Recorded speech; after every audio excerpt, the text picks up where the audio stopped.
The women's 1-8 finals.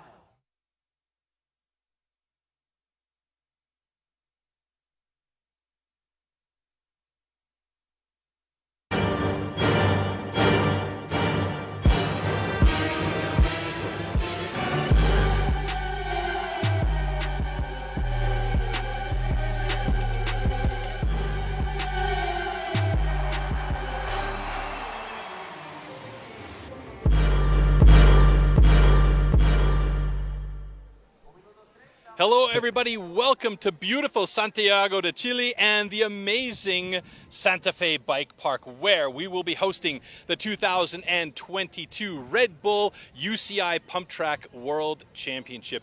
We will be awarding the rainbow striped jerseys for the third time in the 4-year history of this discipline, and it's going to be an amazing day of racing here. And I am joined by Mr. Velo Solutions himself, Claudio Caluri, alongside me as our expert. Claudio, welcome. Good to have you here, man. Thank you very much. Now, what can we expect to see for the next 2 hours on this incredible pump track that you guys built? Well, you know, the athletes really took the sport to a whole new level ever since last World Championships in Lisbon. And we were mind blown by how fast they are going here on this track. And I think all the rest, I don't need to explain. You're going to see it in a couple of minutes. All right, the raging debate between 20 and 26-inch wheels continues. Talk a little bit about the event format that we're going to be witnessing here on this track. We have a quite particular event format. We're not actually going head-to-head.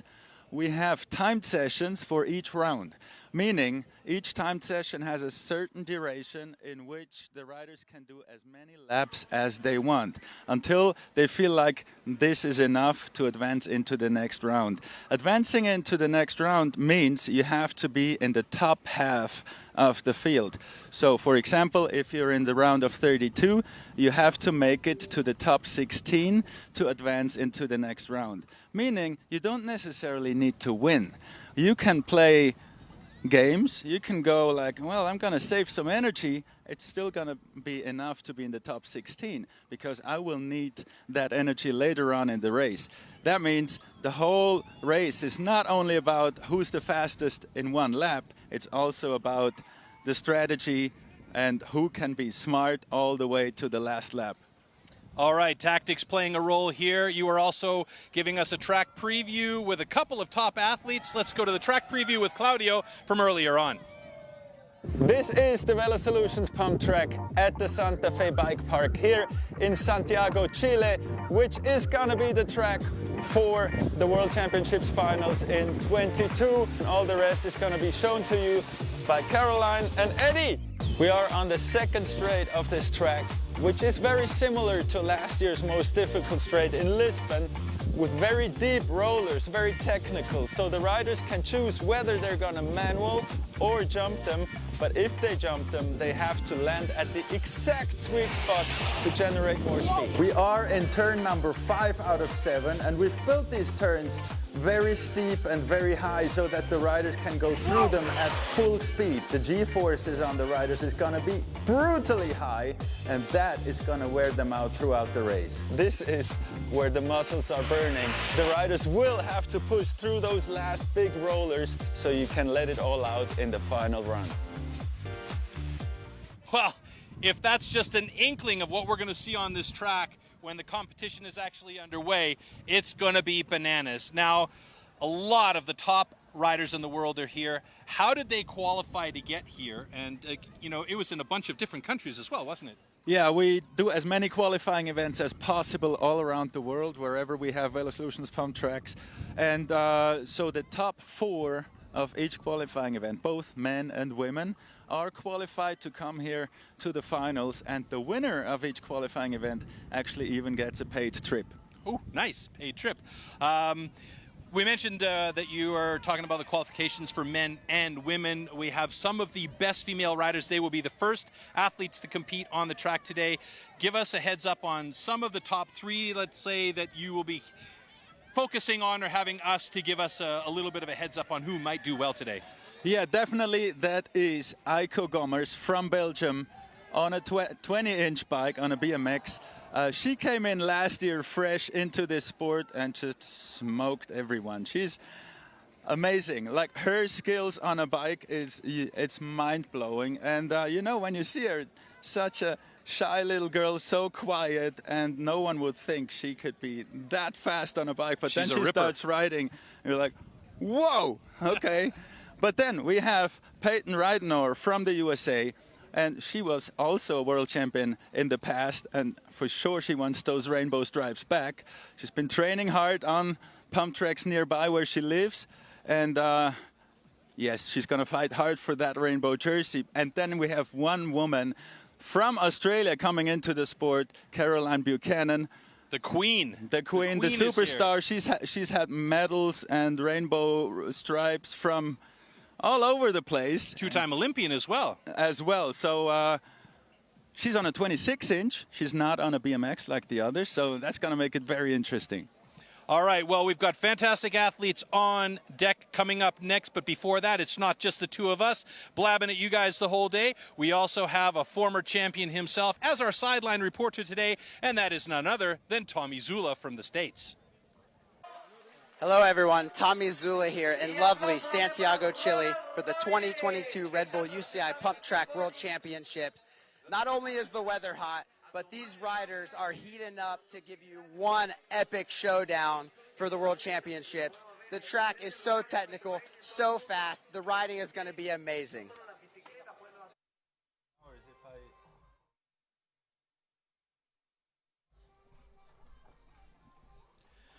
All right, ladies and gentlemen, getting ready for the round of 16 in the women's elite. There's a lot of great names here, but you mentioned to me earlier, Claudia, that woman right on top from the Czech Republic. You thought, wow, she's going to do great things, and where is she? Right on top. Yes, she already showed it yesterday in the timed session. Was a surprise to everyone, and now she did it again. First round, first place. Sabina Kozarkova. Hopefully we can get that name out a few times today without beating it to bits. If she keeps on going as fast as she did in the first round, she'll be there all the way to the end. And there she is right there, getting ready to drop in. This is the round of 16, so we'll have 16 riders out on course. Correct me if I'm wrong. That's exactly right. We're going to cut it down to 8 in this round.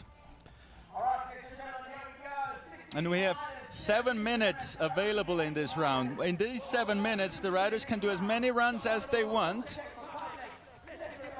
It starts right now. And as said, the fastest lap counts. And obviously, they want the first lap to be the fastest one so they don't have to do another one and they can save some energy for the upcoming rounds. They really get in trouble if they do have to do another lap, because that's gonna wear them out, because the 17 minutes is not that long if you have to recover fully to perform at your best again. And this is where the tactics that you mentioned at the very beginning of the show come into play. If she gets a good time here, which right now 25.334 is the time for Sabina, so that is the time to beat at the moment. And now we should have Aiko Gomers out on track. That is Aiko Gomers, the defending world champion. And also she knows she has it. She has it in her to go all the way to the finals. She's not going to let it all out. She's going to save some energy because she just needs to be in the top 8 now. She doesn't need to be first. Well, she's a really intelligent rider as well, and this is something that you and I were talking about off camera earlier on before, and you said, yeah, she knows exactly what she's doing. You know, she went for a casual lap, but got a good time. So now that she can sit there, she's in attack position and can really keep an eye on what's happening around her in these 17 minutes. That's exactly it. Those riders are not going to go for another lap unless they have to. There is another former world champion, Christa von Niederhäuser from Switzerland. She was actually the first ever world champion before it was even the official UCI World Championships. That was in Arkansas in 2018, correct? Exactly. That was a wet affair in Arkansas with rain falling on the final. Oh, and she's made a bit of a mistake there. No, she only crossed the finish line. Oh, she just crossed the finish line. I thought that was her lap, then I missed that. So don't trust that 0:00 on the open session mark at the top left. We have 15 minutes to go. Kristina Madrasova from the Czech Republic out there right now. Or no, Slovakia, excuse me.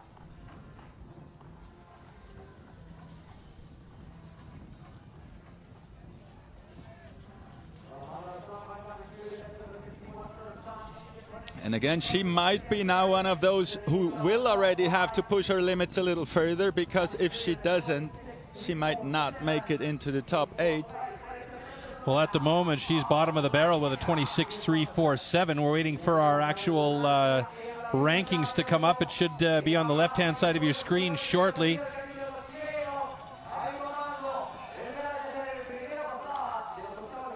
Vineta Pettersson from Latvia.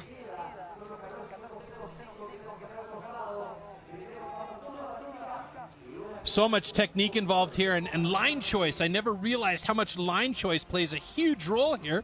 You were mentioning it the other day as well, when we saw Eddie go super high on this one bank in front of us, and you almost had a heart attack. Yeah, he was actually riding above the red line, which is probably the most dangerous thing you can do on this pump track. And he was railing it, but imagine if his front tire only just goes a little bit too far to the right. He would be... It would be a disaster. Yeah. Molly Simpson on track right now from Canada, so I'll be doing my rooting for her. Good Canadian kid out on course. Split time 12.579, so not awesome, but you can improve on that if you get a fast back end. We've noticed a lot of people going a little bit slower on the back end, though obviously getting tired through this back straight. It is visible how tired you get towards the end of this lap. You know, it's 26 seconds all in. It's 26 seconds flat out. And while you see riders really kicking it all out in the first half, and then they get slower and slower towards the end. And this is only lap 1. Yeah, unbelievable. Peyton Ridenour on course right now from the USA. She's also a former Stripes winner. In fact, I believe she is the defending champion, is she not? No, 2 years ago. She was the first ever official world champion. That would have been 2019. So, currently in the lead, it's not the last round's winner. It's actually former world champion Christa van Niederhuizen. There you go. And we have our scores up there now. You can see how it progresses, and eventually we'll get a red line on there to show the bubble. There we have Caroline Buchanan looking good on the 26 inches as well. What's it going to be for her? Ooh, sixth place with a 26.382. All right, we've got a mountain bike in the top 8. A little surprising that Peyton is in 7th. She's either playing it completely cool, or she's burnt from the training earlier on today. Exactly, yeah. I mean, this heat will take it out of you as well. This is the section of the course that I was mentioning, this back straightaway into these last 2 bank turns. I mean, it's unbelievable how tired you get on these courses. You're using your entire body to pump through this track. Yeah, it's not like in other cycling disciplines where it's mainly your legs. This is taking all your body. Now the Swiss rider on track, Eloise Donsala.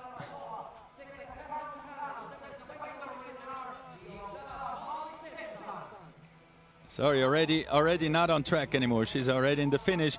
Currently in 9th. That means she will have to go again if she wants to try to make it into the top 8. And that is where the game begins. The top 4 will for sure not go again. They will sit back and wait and recover. Then everyone who's somewhere around 7th, 8th, 9th, 10th, they will go again. Probably Peyton will wait to see if her time is beaten. If it's not, she's not going to go again. Molly Simpson currently sitting on the bubble, kind of. I mean, she's just above the line, but it only is going to take somebody to be a little bit faster than 26.575 to push her down and force her to probably get back on course. Christelle Boivin, again, another rider from Switzerland, currently on track. What is it for her? 7th, so there you go. It's just happened. Molly Simpson gets pushed down to 9th place. Peyton Ridenour, is now sitting in 8th place. And Leah Brinjonk is on course, the French woman, getting on the back straight here, just going to come around the corner in front of us here. And you know what that means for Peyton, former world champion. If she doesn't go again all the way to the last minute and then someone else beats her time, she's in trouble. She's in trouble. So she has to be there ready to go just in case someone beats her time. Oh, and there it happened already. She's in 9th place. Oh, my goodness. Meaning that Peyton will have to go again if she wants to make it to the next round. So Christelle Boivin is currently sitting now in 8th. Peyton Ridenauer and Molly Simpson in 9 and 10. So some crucial situations, or let's call it critical situations for those two riders, as they'll definitely have to get back out on course and try and lay down a solid time to get back in the top 8.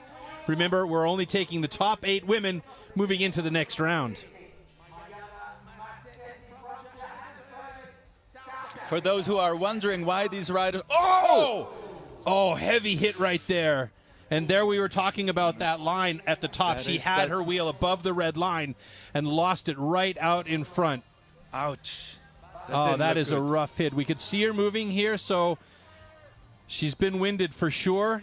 And the medical staff are with her now and just checking on her to make sure she's okay. But she had a hard crash there, so we wish her or hope that she's okay. That, riding so high. She was riding above the red line, and that is so super dangerous, yeah.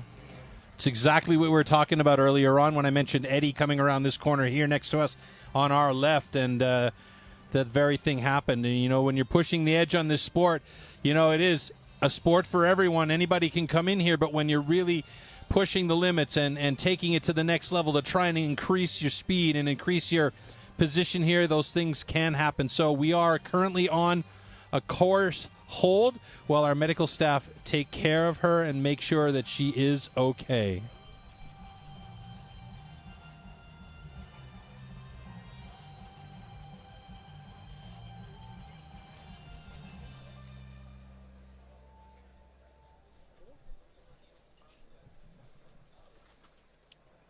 So this was just after the start into turn 1. Pretty rough situation where, you know, right at the very beginning here. But it looks like the medical staff have opted to just go on the side of caution and make sure that she's going to be properly taken care of.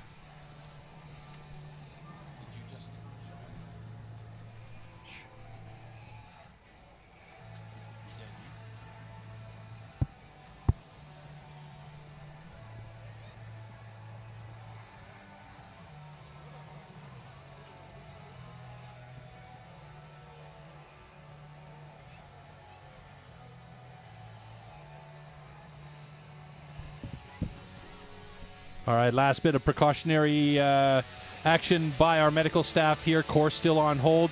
We will get back underway as soon as everything is taken care of. Just stay with us and be patient, folks. This is part of the sport, and all we can do is hope that she is okay. All right, she's on the way out there. Yeah, take care of her there.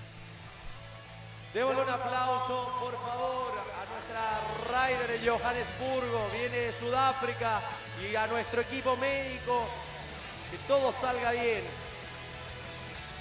Luego le estaremos informando, al igual que nuestra otra rider, que está en buenas condiciones. Esperamos lo mejor para Millanda Massetti. Y atención, que ahora tenemos... There we start again. Chile, good luck to her. De Chile. Sí, señor, Renata Urrutia. A ver, empieza el cronómetro. All right, back to racing here and on course right now. We have Renata Urrutia Diaz from Chile. So, of course, the crowd is going to be on her side.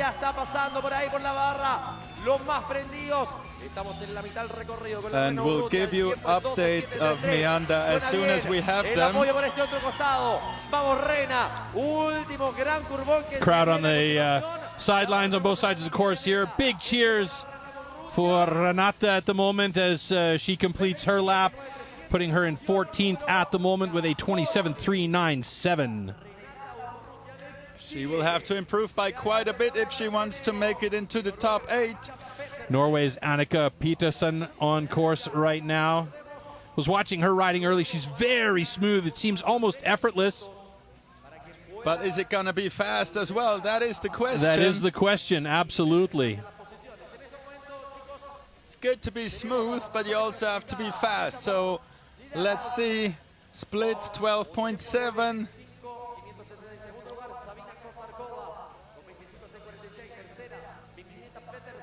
27.012, 13th place at the moment. So she's got work cut out for her. She'll probably be back on course. And we have 6 minutes, 20 seconds to go for the riders who want to make it into the top 8.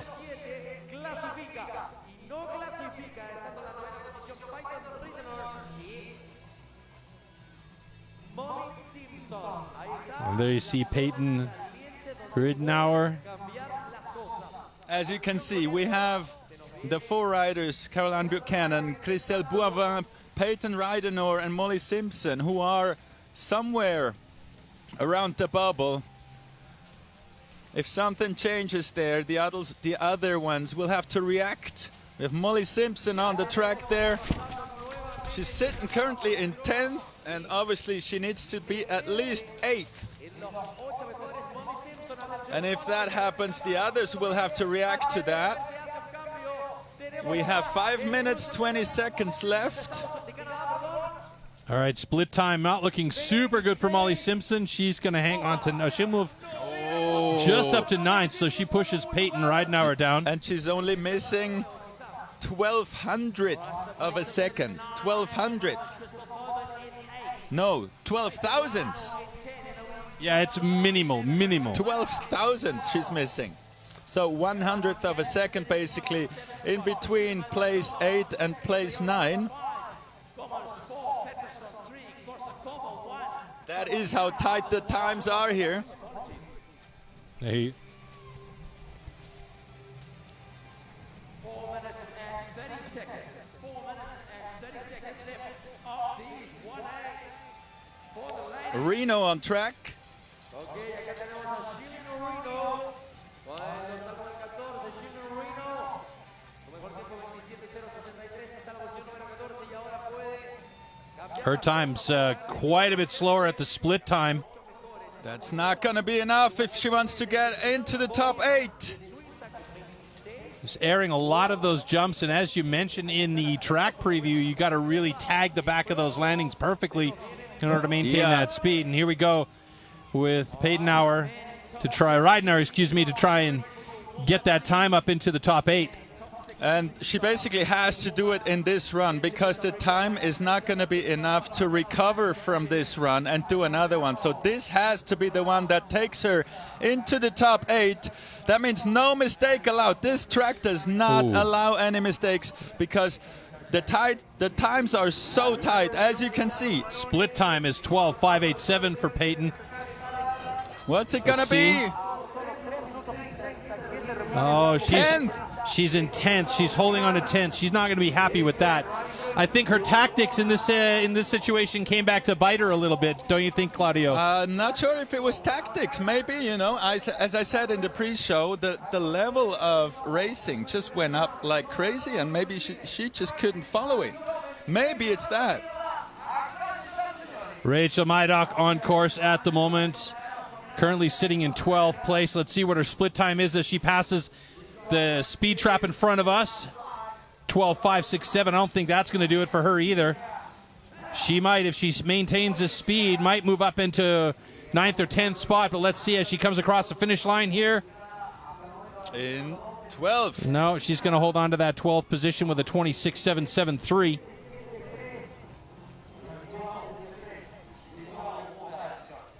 It almost looks like we're set. We have 2.5 minutes left.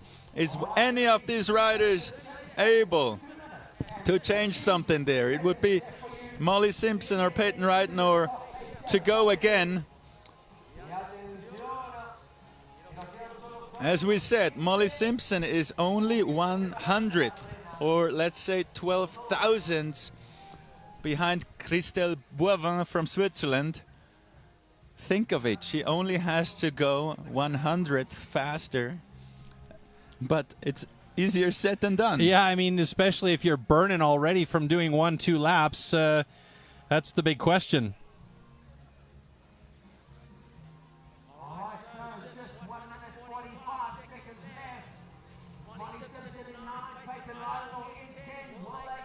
All right, now the time winds down, 1:35 remaining. Will anybody else go out on course? I'm sure Peyton will go for another one. She's trying to recover as much as she can and maybe get on track 10 seconds before it's over. You see her there out of breath, but she can't let that sit on her. Come on. Molly Simpson getting ready as well. Looks like she's going to go for another lap as well. The question is, who's going to go out there first? Breathe as much as you can. Put that oxygen into your muscles. And there we go.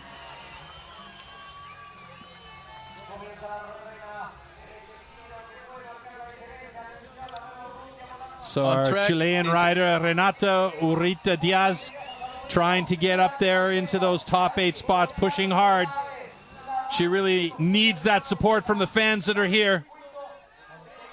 Yeah, and they're screaming as they go behind. Yes. Yeah, come on, Renata. You know, those last straights are tough if you did do them for the 3rd time already. Split time of 13. That's not going to do it for her. 27.981. She's down there. Molly Simpson on course right now to try and improve. The young Canadian doing her best, digging in and manualing through those rollers. And you see she has the number plate number 6. That means she qualified yesterday or seated in place 6. That means she can do it, but she has to put that effort in now. This is her last chance. 12.728 split. It might not be enough for Molly. It's not. Wait, let's see.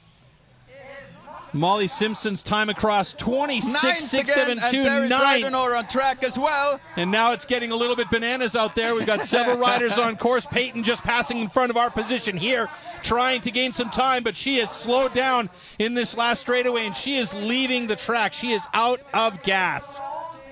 Oh, Rydenor gave up. She knew she had too many mistakes in there. Couldn't do it. She's out. What a surprise. Yeah, that's got to be a gut punch for her.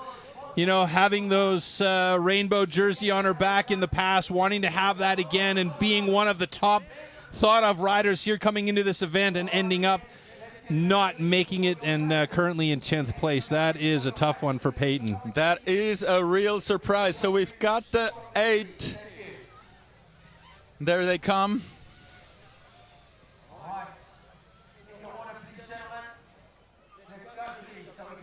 So just a quick look back at some of the action from our women's round of 16.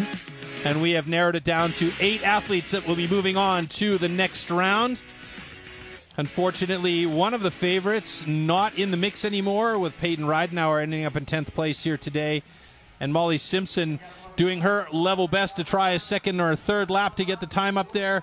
And you can see she's sitting in 9th place. And that is your list, the top 8 riders moving on to the next round. Caroline Buchanan sitting in 7th. She will have to step it up if she wants to make it into the next round. I mean, she's a legend. She is the queen. How many BMX titles does she have? Like umpteen million? Or as one of my favorite hockey commentators says, 11 million. It's just insane. She probably has to have a bigger house just for all her trophies. Just for the medals, exactly. So she is an intelligent athlete. She's an intelligent competitor as well. So I think she's probably been looking at this situation and going, okay. Right now we're here. She's been on every podium since she started racing pump tracks. How disappointed are you in that finish today? I mean, like, yeah, of course, was hoping to do a little better, but yeah, I don't know. I mean, like, I gave it my all, so can't really be too disappointed. 100%. You guys have it from Peyton. She gave it 100% out there. She left it all out on the track. We're all super bummed that she didn't make it on, but we know that she's one of the fastest riders out here. Is there anything else that you would like to say? Shout out to my mom and dad at home, my dog Rocket, my puppy Turbo. Thank you very much, Peyton. We'll see you next year. Well, you know the dogs, Rocket and Turbo, and her parents will be happy to see her come home safe and sound. And, yeah, that's disappointment. But look at how heavy she was breathing. And you would think going around this course and just pumping a little bit would be a ton of fun. But it is effort pure. It is absolute effort pure. They're not here to play around. You know, you can take it easy on a pump track if you want to and just play around and do some jumps. But when it counts, when it's about time, this is as exhausting as any sport can be. Yeah, I mean, I've ridden a couple of pump tracks, and by no means am I an elite athlete in this sense of the word, but, you know, you can have fun out there, and just pumping around the track one time, it is a full-body workout. So, folks, forget about the Stairmaster, forget about the elliptical, get on a bike and get to a pump track and get your workout on. Pump your tires up hard enough, though. Oh, yes, absolutely. Speaking about that, we had some riders here. They pumped their tires up so hard that they kept exploding during practice. Well, we had 2 or 3 pop, and we had people ducking and running for the hills when they heard that out here. Right now, our men are on course for a short 5-minute warm-up. They'll take 1 or 2 laps just to make sure the muscles are breathing, and then they'll get off and get ready to go. Our first rider out should be Eddie Clerté, and he'll be looking to have those rainbow jerseys back on his back. He's been looking more or less unbeatable today. Well, more or less, I would say, because we have a surprise candidate that came in.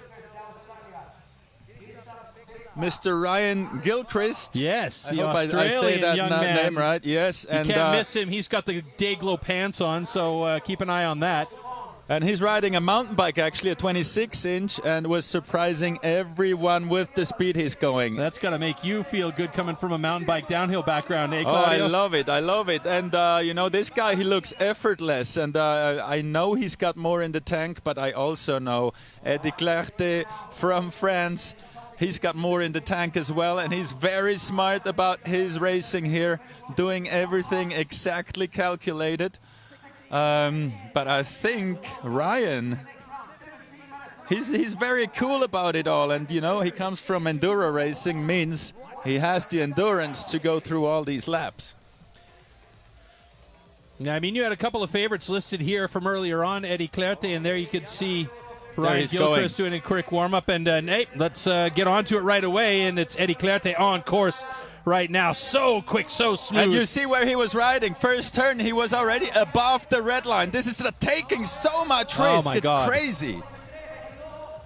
Same thing on this corner right in front of us. Unbelievable. He's done it again. He's so accurate with those wheels on that red line at the top of the Velo Solutions marker. Oh, man, that is just amazing. So what's the time there? 23.493. So that is the time set and the time to beat. And Ryan Gilchrist, the disco boy, out on course right now. And Eddie has already been going faster this week, yesterday. So this is not the fastest time he's been riding, but let's see what Ryan can do right now.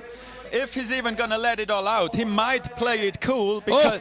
He just went on top as well. He hugged that red line. Look at it. Nice. Oh, beautiful. Beautiful jump into that back corner.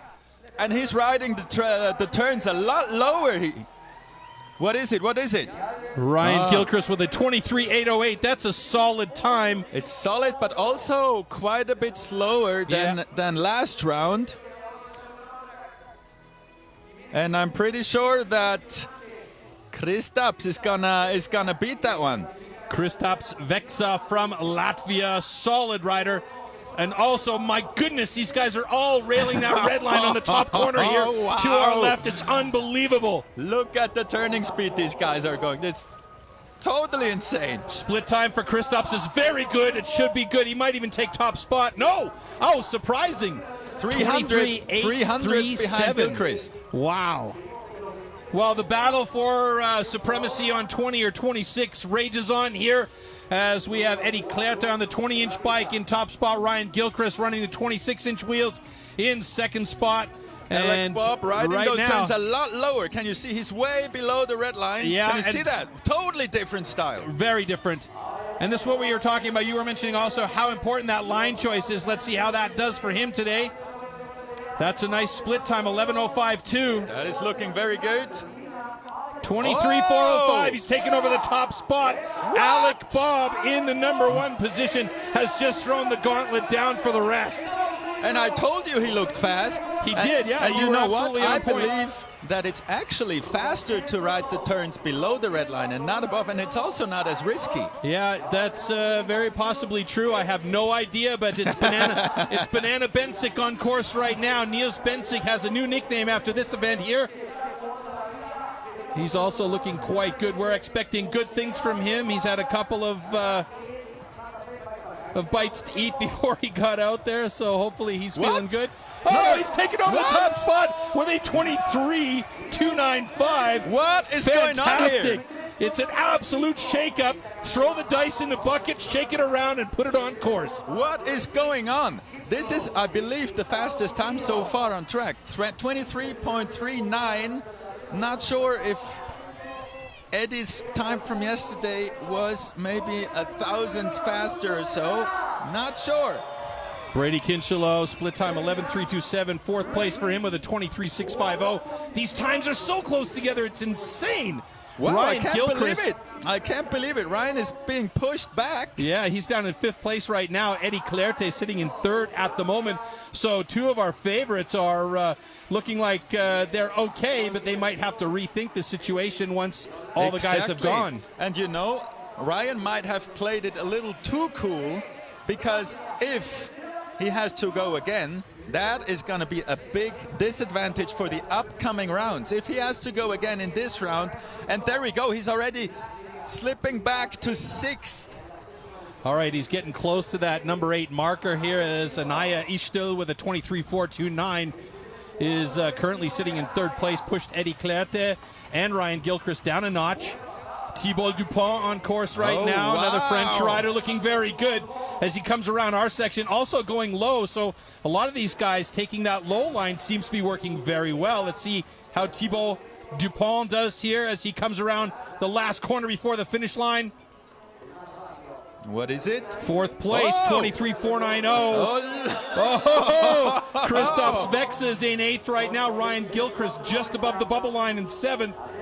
Now, does this mean that our two favorites, Eddie Clerté and Ryan Gilchrist, have played it a bit too cool right there? And now they're risking having to go again, wasting their energy. This is what makes this particular discipline so interesting. We were talking about that tactical line. I mean, you know, let's see if their tactics are in play at the moment or if it's just a mistake on their part and putting it all out there too early. There we go. Ryan Gilchrist already in eighth. It only takes one more rider and he's out of the top 8, and that will be our only mountain bike left in this race. Amakai Anderson on course right now. Let's see where his split is as he comes in front of our position here. Looking fast. 11.327. I'm not sure that's going to be good enough for top 8 at the moment. Let's see. One more turn for him to go. What is it? What is it? 8! Oh, no! right on 8th. Ryan Gilchrist gets pushed out of that position. All right, so we know that Ryan's going to definitely have to go and do another run. Amakai Anderson just sneaking in with a 23.734. Max van Eindhoven on course right now on that front straightaway after third turn number 3 in front of us. Split time coming up, 11.283. Wow, that is a lot more interesting round already than I thought, and Ryan will have to spin those legs out and get going again. We know he can go faster. He can go a lot faster. Well, I see Ryan and Eddie already on the bikes up there, warming their legs up with an easy roll to get that lactic acid out and get it moving. We have local Benjamin Salvatierra on course. The crowds are going loud.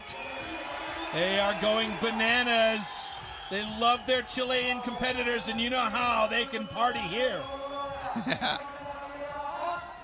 Yeah, look at photo, man. All right, Benjamin Salvatierra with a 12th spot right now, 24.319 time on course. Our next athlete, Hakon Fredrik Leinbo, Say that 5 times fast.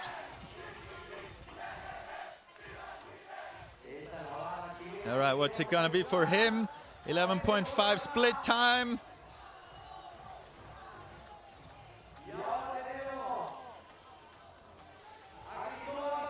And I can't see Ryan 13th being spot ready yet. for Herkon.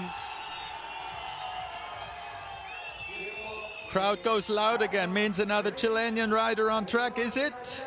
Yes, Yes, there we go. Palominos. Taking the high line on turn number 3. Let's see what he does in number 4 here in front of us. Also a pretty Staying high it line. low. No, that was low. He started way in below high. the red line. All right, is he gonna push it through or pump it through? Oh, Ooh, not no, bad, only not bad. 11th, eh? 11th spot.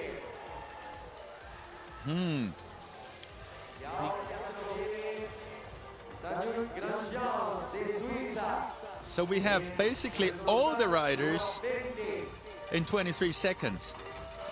In second, 23. Unbelievable how close they are, eh? Yeah. I just dropped a little Canadiana on you, eh? Eh? Sorry. I need to stop doing that. No, that's fine. Another Swiss guy on track. Wow, he's outside the 23. He's on 24.28. Not good enough for the top 8. Didi van Tiegel, riding from Belgium. Looking aggressive on course here. Oh, jumps into this 4th corner.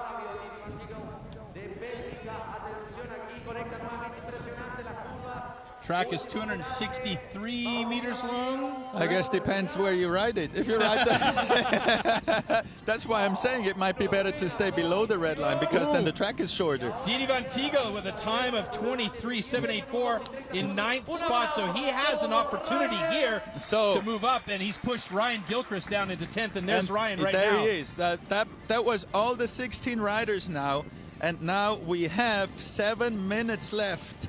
7 minutes left for the riders who want to do a rerun and improve their time, and the first one who's going to try to do that is Ryan Gilchrist. And if enough guys come back into the top 8, then even Eddie Clerté will have to do another one. Niels Bensick has put himself in a really good position with a fantastic first run, though.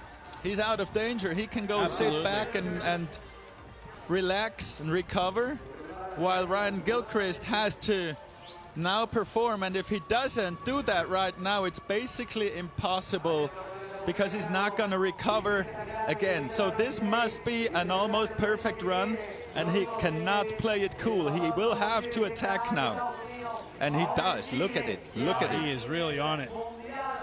Oh yes. Oh, Taking a low line there. Oh no, big mistake. Okay, and immediately he gave up. Immediately he gave up because he needs to save those legs. It means he has to do another one, and it gets tighter and tighter. Oh no. So right now, Ryan Gilchrist and Didi van Tiegel are 9 and 10. Those two guys have an opportunity if they can pick up the pace in another run inside of 5 and a half, just under 6 minutes, actually 5 minutes 50 seconds. And there you see Eddie Clerté on his bike, just warming up, or not warming up, probably trying just to move that lactic acid through his legs. Cooling down, probably. Cooling down at this point, yeah. I mean, we don't see him in the top 8, so he's definitely going to need to get back out there. No one wants to go too early. It's a complete and utter shakeup in the men's division here. Some real big surprises for both you and me, after looking at all of the action that's been going on over the last couple of days with the seeding rounds and with everything that happened earlier on today in the qualification rounds. And now it's just it's a throw the dice in the air and see where they land situation, with Niels Bensick at the top of the ranking at the moment. Alec Bob and Anaya Istil in 2nd and 3rd, Thibaut Dupont and Brady Kinchlow in 4th. Brady Kinchlow down in 7th there. We're seeing the top 4 up top there on that.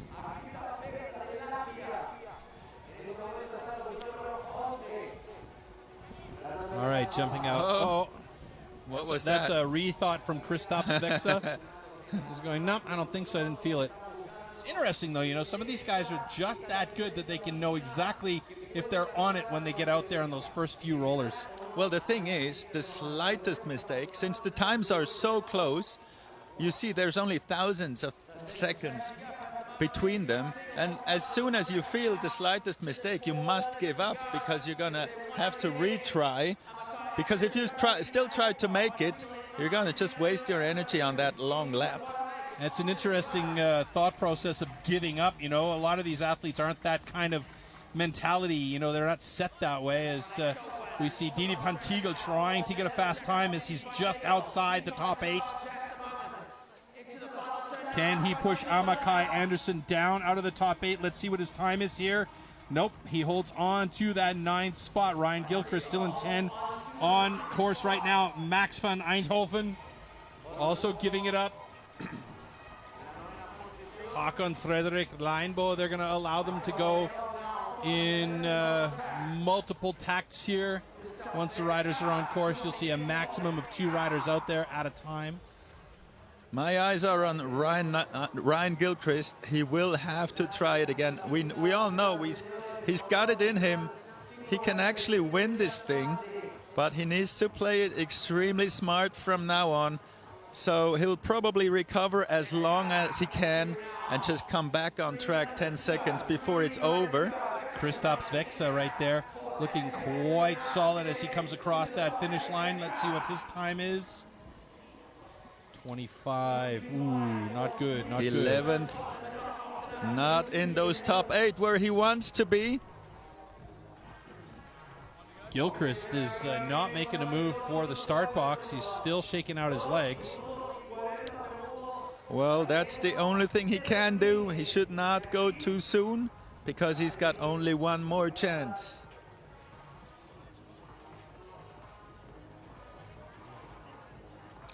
If that even is a real chance, because he did already 2 tries, which did suck some energy out of his legs. Yeah, that's going to be tough for him with 2 minutes 15 seconds left.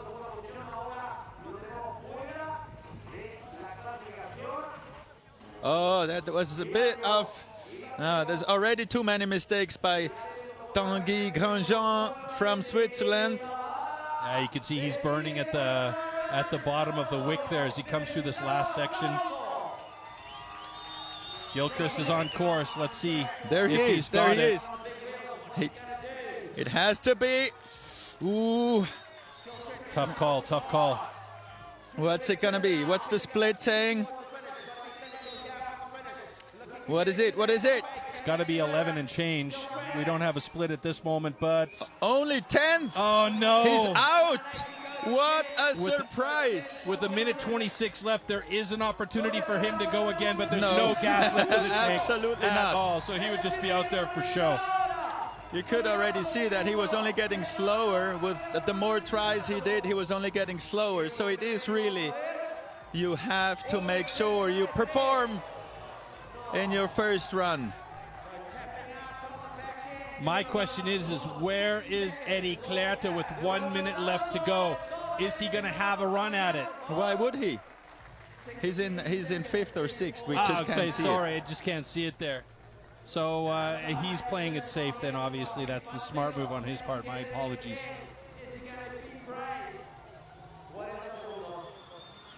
Anderson is waiting. Atención. ¿Quién va? So at the moment, Amakai Anderson is safe-ish in 8th place. Atención con Palomo. Ahora Cristóbal Palomino de Chile. So it's going to be Cristobal Polimenos from Chile going out on course here for the hometown fans. Maybe he can do it. He's got to have a fantastic time here. He's got to let it all out, but not already on the first half. He's got to save some for the second half of the track. If he goes all in too soon, those legs are going to burn too much for the second half. What's it going to be? No, that's not it. No, not too with that tired. split time. He's done. Didi van Tegel on track again, but already giving up, knowing there's nothing left in his legs. So that is it for the round of 16. We've got the top 8 defined with quite some surprises. Niels Bensing making it all clear with the fastest time. Yeah, that's a fantastic result from a man that everybody was really looking at because of problems with cramping from the years before. We'll hear more about that later on, I'm sure. There's a lot of gas being given about that, and we're definitely going to hear more about it. And there we see Tommy as we take a quick look at our results. Niels Bensing on top. That was too quick. Yeah, I'm a speed reader, but not that speedy. Fantastic result from Niels Bensing. Here we go. Alec Bob, great job by him from the USA, sitting in second place. Anaya Istel, Thibaut Dupont, Eddie Clerté, there you said it. In fifth, Tristan Borrell, Brady Kinchlow, and Amakai Anderson make up the top 8. So 3 Americans among the list. Say, yeah.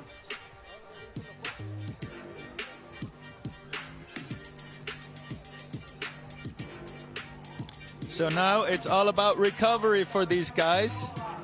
We're gonna have the next round of the women coming up. Round of 8 for the women. And in that time, the guys will just have to recover as much as they can. All right, sounds like we are heading over to Tommy in a second, who has one of our Chilean riders. I believe he is with, let me see if I can see, Cristobal Polominos. We'll find out that in a second as we take a look at some of the highlights from the action of this round of 16 for the men. And as soon as that's done, we'll throw it on over to Tommy Zula, who is positioning himself. And yes, it is in fact Cristobal Polominos, who looks like he's limping a little bit as he walks over to see Tommy. And yeah, let's head over to Tommy right now.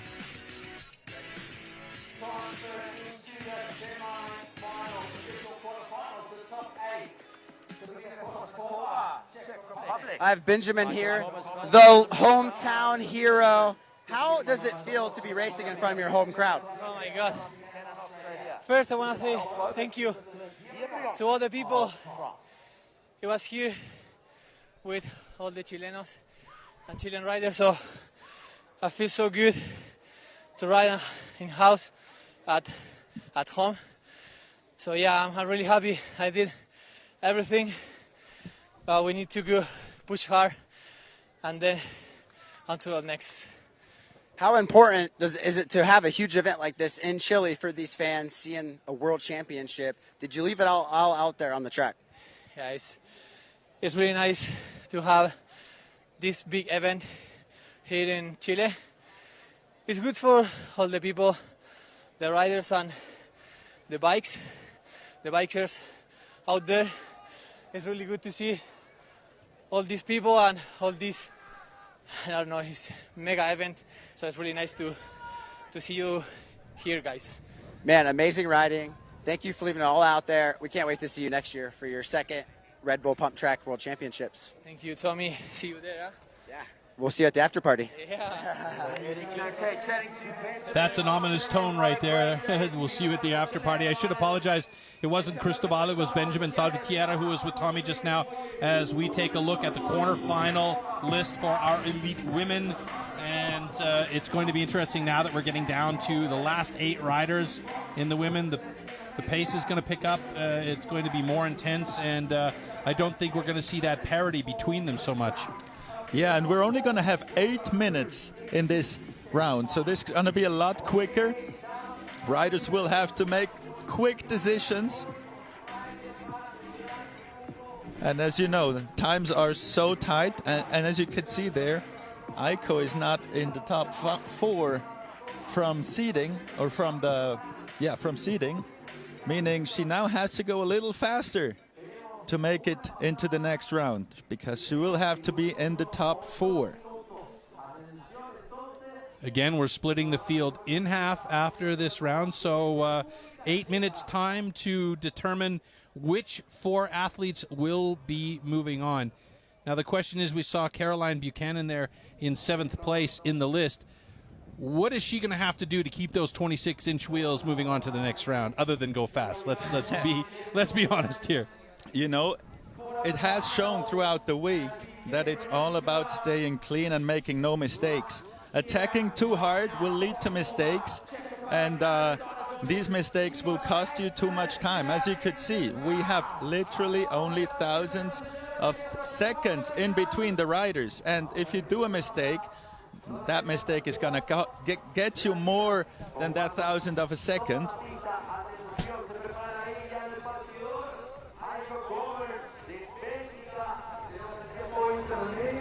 So there we have. It's Aiko. It's Sabina. Sabina, excuse me. On track. Yeah, that's the fastest woman so far today, and she's really shown some gumption out there. So now we have Aiko Gomers coming out on course. This is where she needs to perform. Sabina Kosakova with a time of 25.952. My question to you is Aiko Gomers looking at that time when she goes out on course and saying, okay, here's what I need to do, or is she just focusing on what she needs to do? Well, I guess if it's obvious, then she can chill, but it's not going to be that obvious here. They'll just have to go all in from now on, otherwise it's too hard. So she's 1/10 of a second behind Sabina. This 1/10 could be not enough to be in the top 4. Let us see. Christa von Niederhausen from Switzerland on track, and I think from now on there is not really any space for playing games. They will have to let it all out. It is too risky to save it unless you are completely in control over all the others. Yeah, but as you mentioned, Christa von Niederhausen with a 25.408 has moved into top spot. Faster, half a second. That is a world. That is massive right there for Christa von Niederhausen. Can she do it again 4 years later? Let's see. That is absolutely massive from Christa. And that also means she can now go chill. She can now go relax, spin out her legs, save it for the semifinals. Kristina Madrasova coming in around the last bank turn here towards that finish line. She is very tall, can use that to her advantage. Did she though? Not in this case. 4th place with a 26.078. So she is pretty well off pace, but staying close-ish. But she is on the bubble at the moment. As you can see, there's actually 200th of a second between Aiko Gomers and Kristina Madrasova.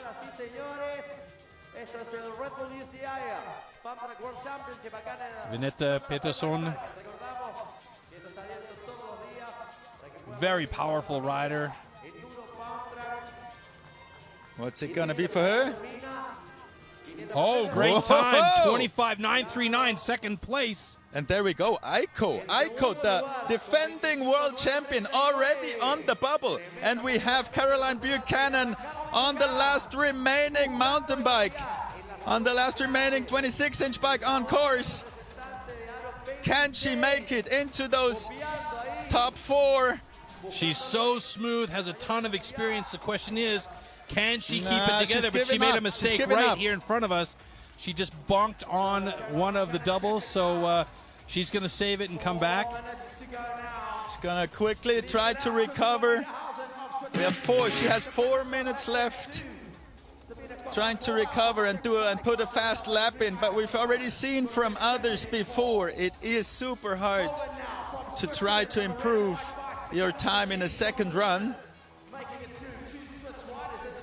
Christelle Boivin, split time 12.490. Ooh, might be tight for her. Let's see.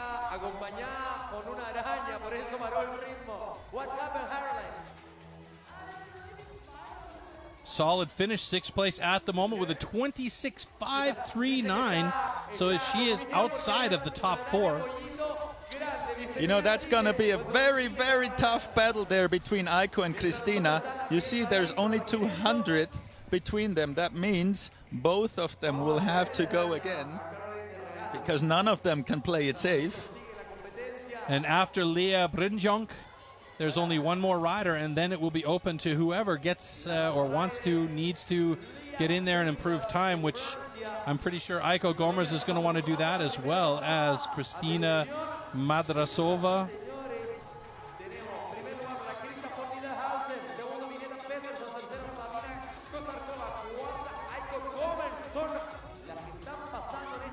Okay, so there we have Caroline Buchanan spinning her legs, getting ready for doing another try. As she stopped her other lap, knowing that there was too big of a mistake. And this is why we're only seeing 7 names on the list there, because there was a DNF for Caroline, so that makes sense. Thanks for coming, Troy. We're getting smart during this. Oh, look at this big spider on the track. Oh, we've got ourselves a tarantula on deck. Locals are not scared of it. How fun is that? Holy moly. Maybe that's what Caroline saw. That's no way. Fairly big, as we have our spider wrangler on course, thankfully. Well, I think we should probably stop the time there. That is proper. Yes, put it to the audience. That's the best idea ever.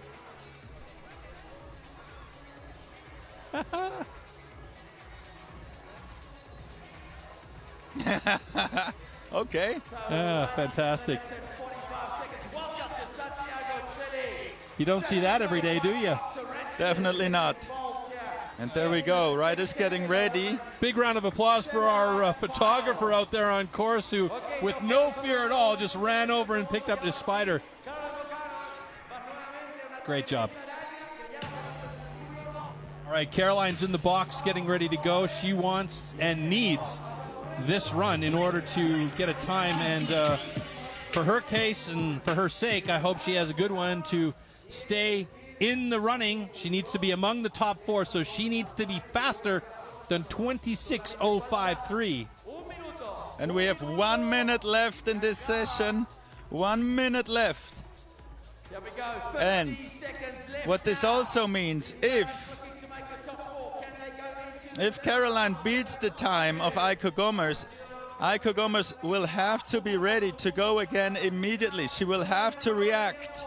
So otherwise, she's out of the game. So we saw it was the mistake she made right in front of us. She just bonked on a double that she was attempting, and that slowed her down completely. The question is she going to double this again, or is she going to play it safe as she comes through here? And she's playing it safe, keeping those wheels on the ground, the back wheel at least. And there's the double. She bonked it a little bit on that finish line, though, and or not the finish line, but that last corner as she comes around. Oh, and what is it going to be? 26.945. That is not going to do it. That's not going to do it. Now Kristina Madrasova is currently sitting in 5th. And you know what she's aiming at? She needs to beat that time of Aiko Gomers, meaning she only has to go 200 faster than her last lap. What is it? 5th place at the moment, 5th. 26.523. And it's a free-for-all with riders on course here. Christelle Boivin has opted out. Leah Brinjonk opted out. Christelle Boivin is on course, trying to get an improved time, but this last section you can just see she's absolutely burnt as she comes across that finish line. All right, it's over. The top 4 are set. Aiko Gomers just made it into 4th. That was either playing it super cool, wow, or already being at the limit. Or you could say lucky to be good, good to be lucky, right?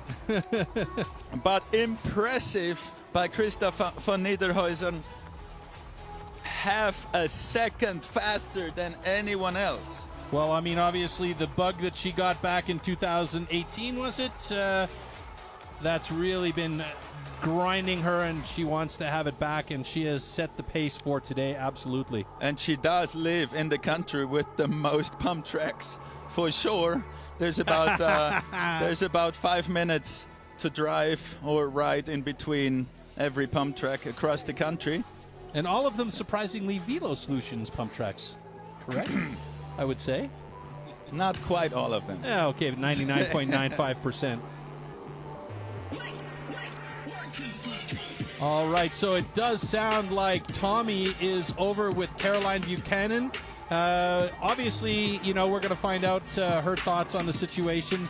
She's gonna run down and grab a ball cap, I think, because she doesn't want to have head on the air. Tommy is just getting ready as we take a look at the results list and our top 4 athletes moving on to the next round. Shortly after the interview with Caroline, we'll then move on to our men's top 8 and see who is going to be moving on. All right, so let's head on over to Tommy, who's with Caroline. Caroline Buchanan, one of my all-time favorite riders, at her very first Red Bull Pump Track World Championship, and the best mountain biker result of the weekend. How does it feel? I'll claim that for the mountain bike crew out here today. It was a massive effort. There was some little bobbles, just little tight backslides trying to fit these big wheels in. We had a tarantula across on one of my runs, and I thought I was tripping. I'm like, did I see that? Did I not see that? And we made it through. I think we all saw that tarantula out there. I think we all got a little scared. But how was it after making that mistake on the first lap, going back and doing another lap? Like, how tired were you out there for that second run? It was actually really hard. I mean, your ATP system isn't even recovered within 3 minutes. So to basically go back out again, try to put down a fast lap, and I'm pretty happy, top 8 in the world, pretty stoked. And these BMX girls, it's going to be a tight battle, and I just can't thank Velo Solutions, Red Bull, and everyone for putting this event on. It's my first time. We need plenty more of them.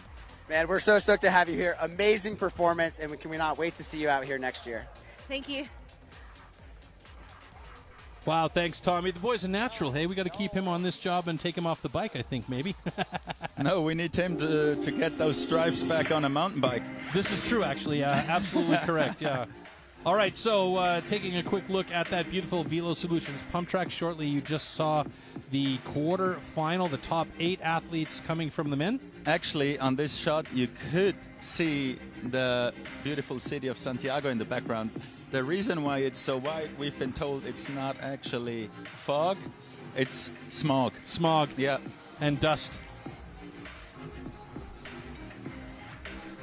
All right, so getting ready for our quarterfinals for the men, the top 8 men's athletes. And yeah, well, I mean, it's a bit of a surprise to see Bensick at the top, but not exactly a surprise either, the way he's been performing this weekend.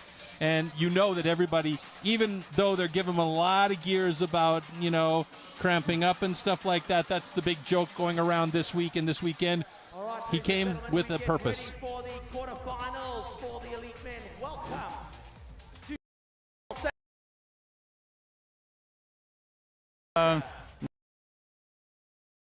This first place in the last round does well to his head. He's now riding with more confidence into the next round. But we know that Eddie can destroy that confidence with one single run. If he lets it all out, it will be all clear. Let's see. It's a mind game from now on. So the question is Eddie going to let it all out in this quarterfinal? He kind of has to, doesn't he? He can't really play it safe at all. There is no safe anymore. Yeah, because there's a couple of hundredths of seconds between spot number 1 and spot number 4. There we go. This is Eddie Clerté getting ready for his run. We didn't get the graphic for the start list, but we'll tell you who's out there. We'll keep you up to date, or at the very least, the man next to me keeping me honest, that Claudio Caluri will tell you, and Eddie Clerté dropping in. There he is, and I don't think he's gonna play too many games right here. There you see, riding the red line again, all the way up on top. Oh, mistake! Oh my goodness, that's gonna cost him big time.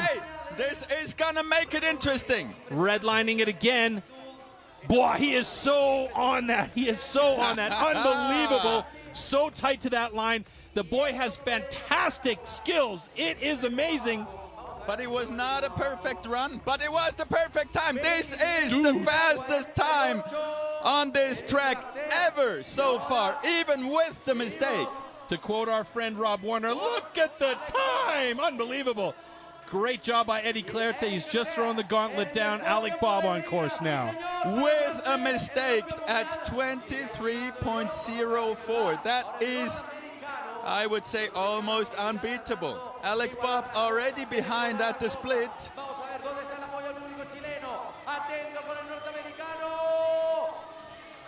Actually, he looked quite good in that last section, though. 23.334, second place for the moment. At 23.3, that is 3/10 behind Eddie, which is quite a lot, as we know, on this track. Yeah, I mean, what is it? You said it's an eternity? There we go. Now riding the turns a little higher than before, which I thought it was smart of him. Oh, that one was low, actually. That was a nice corner, though. He looked tight through it. Yeah, that looks very clean. Nice, nice, nice. So far, no mistake at all. But is the speed the same as Eddie Claire? We can't really see it. What is it? 23.265. He pushes Alec down to third. Niels Bensick holding second in for the moment. So Niels basically riding the exact same time as he did in the round before. At least he's consistent. Yes.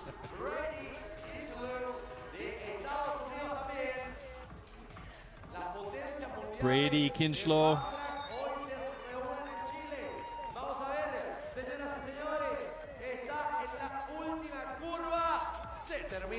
What's it gonna be?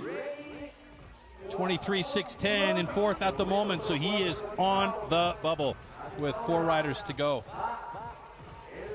And the times are not as tight in this round as we would have thought, but I think Anaya is gonna change that. He's gonna go in between those top 4.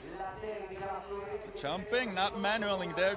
You know, it could also, if you jump 1 or 2 of those jumps, it could give your muscles a half of a second of relaxation, which does help.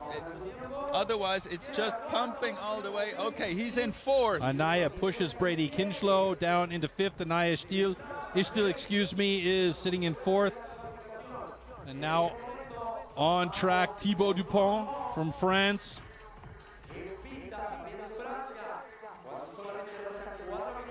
Looks like he's fighting it a little bit, or am I seeing things? Well, I think the only one that's not fighting is Eddie Claire. Everyone else is. It is such a physical thing. Oh, into fourth. Shifted again. So the drama is in the bottom spot here as Thibaut Dupont moves into fourth place, pushing Anaya Ishtil and Brady Kinchlow out of contention for the moment. Oh, Tristan Borel there with amazing cornering speed. This is actually looking very fast there. Just about 4 minutes left. Whoa, long manual there. Yeah, he's giving up. He knows. You saw that. There was a mistake. He didn't want to do that long manual. Probably pulled up just a little too much and his front wheel went too high. He couldn't get it back down. Means give up immediately and go for another lap. Mackay Anderson on course with the reddest of red bikes ever.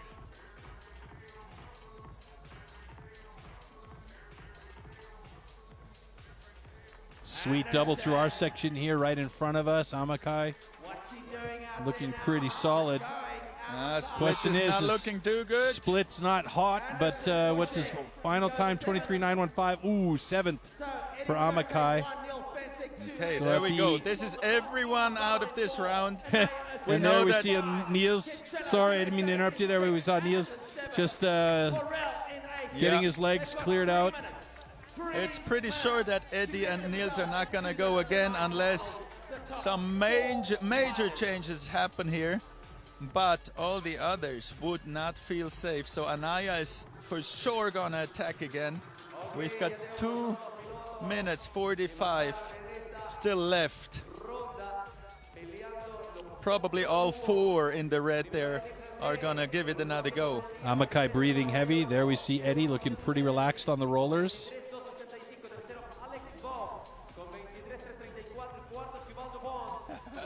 This is so mean. You're completely out of breath. Muscles are burning, and you know you have 2 minutes to go, and you have to perform again. Niels looking actually pretty relaxed on that stationary bike as he keeps the legs moving.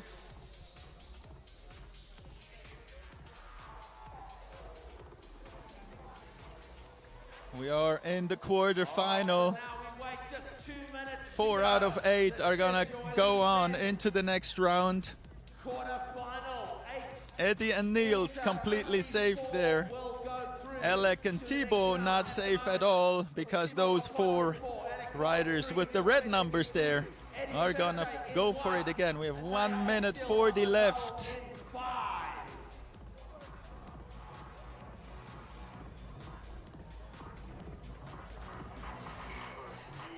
It also seems like our audience on the sideline has doubled in size since we started this day. And now it's that tactical aspect where the guys are waiting. There's a minute 17 seconds left, minute 18. It is that silence that makes the race just that's exciting. It's strange, hey? Yeah. You know, you're not used to seeing something. It's almost like track cycling where it's the game of chase. You know, you wait for that guy to start sprinting and then you try and catch up with him. It's insane. And you know, like if you're, for example, in the position of Thibaut Dupont, you could say, you know what, I'm going to play it safe. I'm just going to lay down another scorcher so to make things clear. Or you could say, you know, I'll just wait and see if the others beat my time. But then if they do, you might not have enough time to go. You don't want to lay again. an egg on that run and then have to go back out and do it again when somebody else has gotten faster than you. So, like we said, that tactical aspect plays a big role here. So we got Brady going again.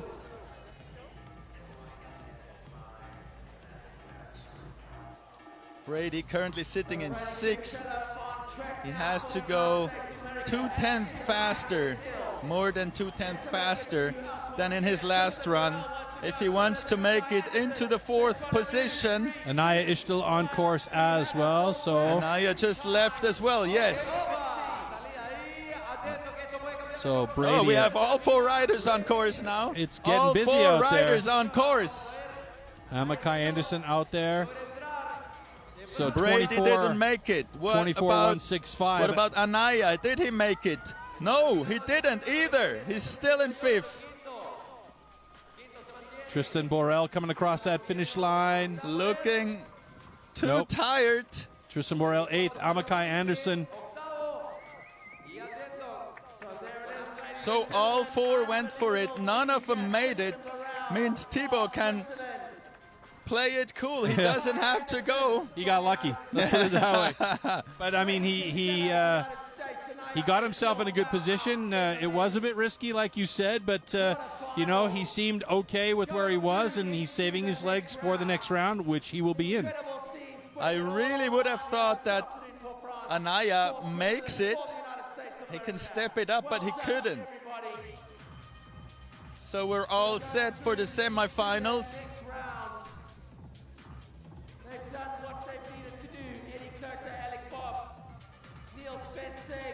Yeah, when you're that tired, it doesn't matter if a pretty girl comes and gives you a hug. You're not interested. I'm always interested. Dirty old man. All right, so there you see Eddie Clerté, Niels Bensick, Alec Bob, and Thibaut Dupont will be our 4 riders that will move on to the semifinals. Niels Bensick had the fastest time earlier, but Eddie, like you said, the heartbreaker went out there and just destroyed this course. As we're going to take a quick look back at some of the highlights from this men's quarterfinal with our top 8 athletes. This is Eddie with his insane cornering. Small mistake there. He almost left the track, but it didn't matter. He was putting down the fastest lap on this course so far. The only thing that saved him there was a little bit of bike body separation, pushing that bike down under him to make sure he stayed with it. Everyone else is riding the turns far below the red line. He's the only one going up there, and I'm not even sure that this is the fastest way of cornering. Then that means that if he thinks about the way that you're thinking about it, he's going to be even faster. It sounds like Tommy Zula is fairly ready to go with an interview, and it sounds like that we're going to hear from Niels Bensick, who is the second fastest guy in this quarterfinal round. So I don't see him over there. If he's ready to go with Niels. All right, yep, he is ready. So we're going to head over to Tommy right now, who's with Niels Bensick. It really looks like you're finding your form coming into these later rounds. What's it going to take to get those stripes today? Oh, it's a hard question. I don't know. I think you just got to be smooth as fast today. You don't want to go and override the track because the corners are so high G-force that anything can happen, especially when you get tired. So you just want to make sure you come out straight and have a decent straight line into the next corner. So yeah, just being cautious with your energy. Yeah. No, absolutely. The track may look easy on camera, but it's so technical. You're flying out there, and we can't wait to see what you have in this next round. Let's send it. Let's send it from Niels Bensick. Best of luck. All right. A couple of absolute gentlemen over there, and I use the term loosely. Niels Bensick looking very good on course today, though. Fantastic to see him doing this well. All right, coming up next, we'll have our top 4 women, the women's semifinals coming up here. Sabrina Kosakova, Krista von Niederhausen, Venetta Pettersson, and Aiko Gomers among the top 4 here who will be racing in this semifinal. We'll find out if Aiko was just playing it so far and if she's gonna step it up, or if what we saw is really all she's got in the tank. That's a very interesting one now. Yeah, that's a big question. I mean, you like you mentioned earlier, it's not like other biking disciplines where it's all about the legs and keeping them moving and going, and you can depend on your arms a little bit later on. Here, it's an entire body workout, and you're doing this with practice runs, with your qualifying runs, with all the seeding rounds in the last couple of days. It's an unbelievable effort that is taking out here to get these women to where they are right now, and there's still one more set of heats to go.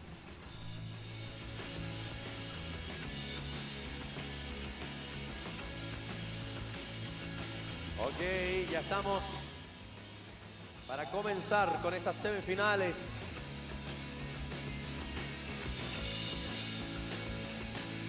Un minuto y 10 segundos. 1 minuto y 10 segundos para comenzar con esta semifinal, la cual abrirá Sabina Kosarkova de República Checa.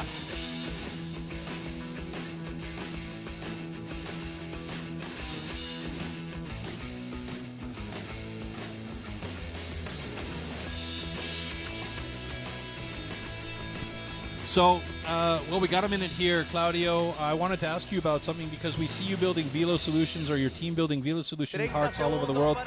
You also have an initiative called Pump for Peace. Tell us a little bit about that and what's behind it. Yeah, actually, we're already going into the next round here. Oh. We have bad timing. We'll talk about that later then. Yeah, maybe. Because I want to find out more about it. It's really important. Let's focus on the riders. Yes, let's do that. We've got 6 minutes for this upcoming round. And we're starting again with Sabina Kosarkova. The surprise of yesterday's seeding run. I don't know if she's talking to herself, praying, or just looks nervous. Let's see how she does. No more games from here on. It's semifinals. No one can afford any sort of mistake.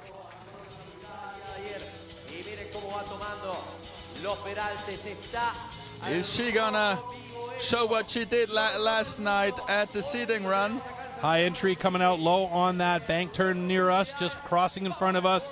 Last 2 corners here. Split time 12.151, a little bit slower. 25.562 for Sabrina Kosakova. Next up, Aiko Gomers. Second fastest yesterday at the seeding. That is why she is starting in second. Oh, mistake there, mistake. Yeah, she struggled through those rollers as well. So looks like she's going to keep going. She's continuing, knowing that a second run is always harder. So she's trying to make it in this first one. It's a risky game. Oh. Just really struggling through those last set of rollers, this last bank turn to the finish. And let's see where her time is off course. She is absolutely drained. 26. Wow, that is a very slow time. Second slower. This might not be enough to get her into the big final. Krista von Niederhausen, she's on form today, flying, she is fire. Absolutely on form. This looks absolutely perfect what she's doing here. Look, manualing every roller perfectly, putting that front wheel down exactly where it needs to come down. This could be the fastest time. Oh, what is it? Cross that finish line in 25.403. She has the fastest time. Only by 1/10 though. That's amazing. 1500. Oh yes. Vinetta Pettersson.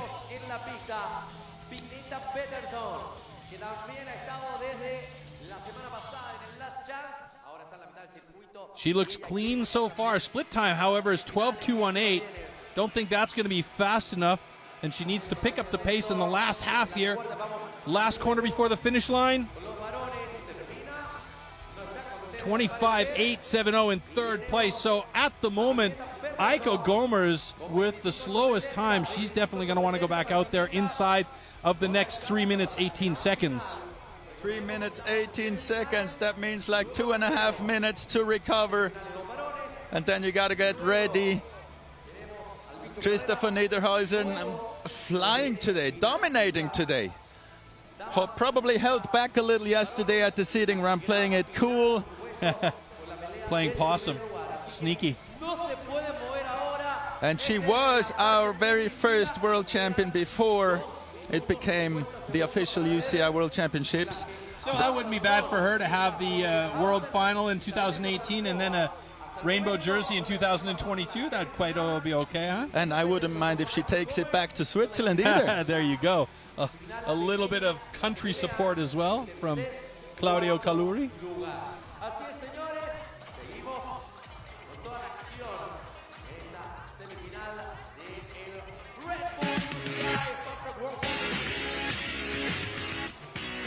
That is Aiko Gomers there on track. We see her run again. We see how she's manualing every second roller, putting that front wheel.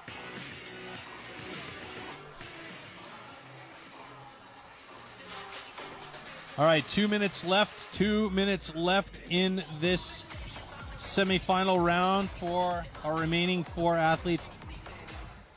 And 2 of them have to do another run in order to see if they can get themselves back up into contention. We're only taking the top 2 into our big final. Everybody's having a good time here today, riding or not. All right, so 1.5 minutes now. 1.5 minutes. It's Krista von Niederhausen out of Switzerland. And there's Max doing his ever-present job. Fantastic out there. And who's going to go into the big final for the rainbow jersey here? 1 minute 15 left. 1 minute 15 left. You said that probably she'll come out at the minute mark, Aiko, to try and come back from a mistake in her first run. Well, knowing that she's only got one more chance, she could play it to the last 5 seconds. She just needs to cross the start line before the time is over. Is she going to go for it or not? Well, she's certainly playing it cool on the bike there. Okay. Is she going to get back on the bike or not?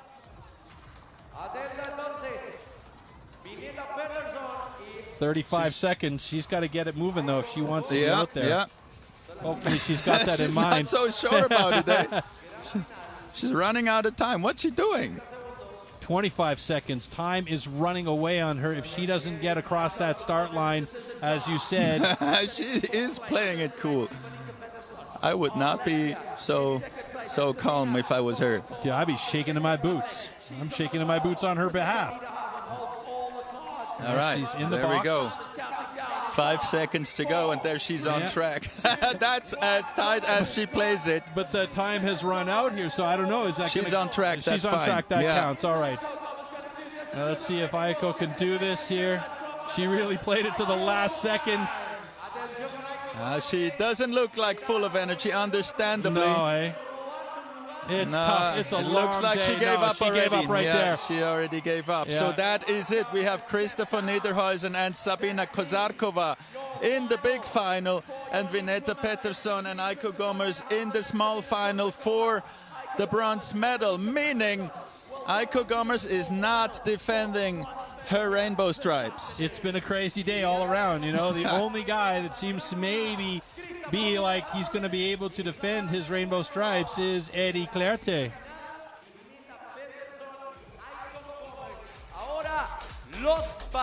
All right, so our final and our small final is set for the women's small final and men's small final. We'll see them first when we get around to it, but we still have our men's semifinal to burn through. And Burn is a good name. Burn is a good name because that's exactly what's happening. It's a body burn for all of these athletes today, putting everything on the line to get into that spot to give themselves a chance for the rainbow jersey. And being an official UCI event, that's an important thing for them. So we got Krista 1/1600th of a second faster than Wow. Sabina. How close are those times, though, really? And then 3100th to the next one. Of Switzerland holds the cards at the moment. Taking a look back at some of the replays from our women's semifinal. This is Kozarkova there on track. This is Aiko Gommers.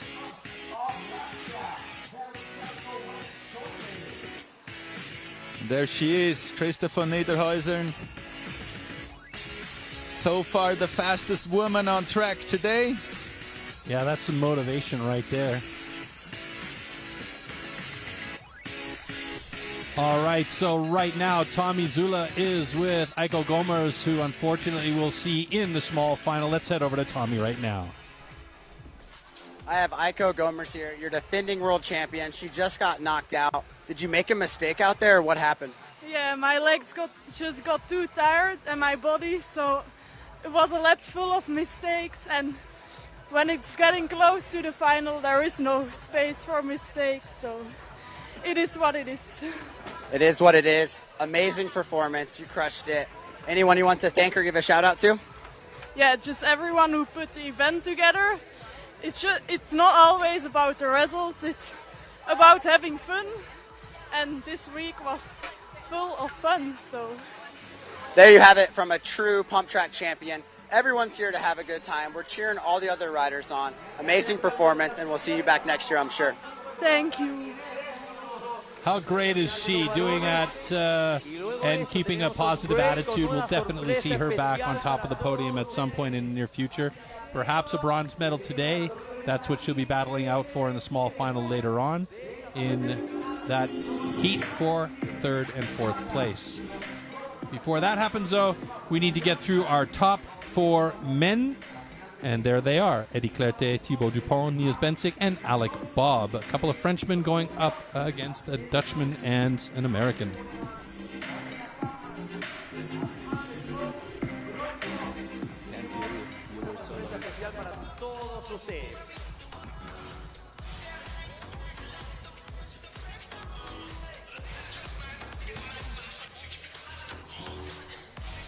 All right, so Eddie fully concentrated there. Niels already in his helmet, inside his little box.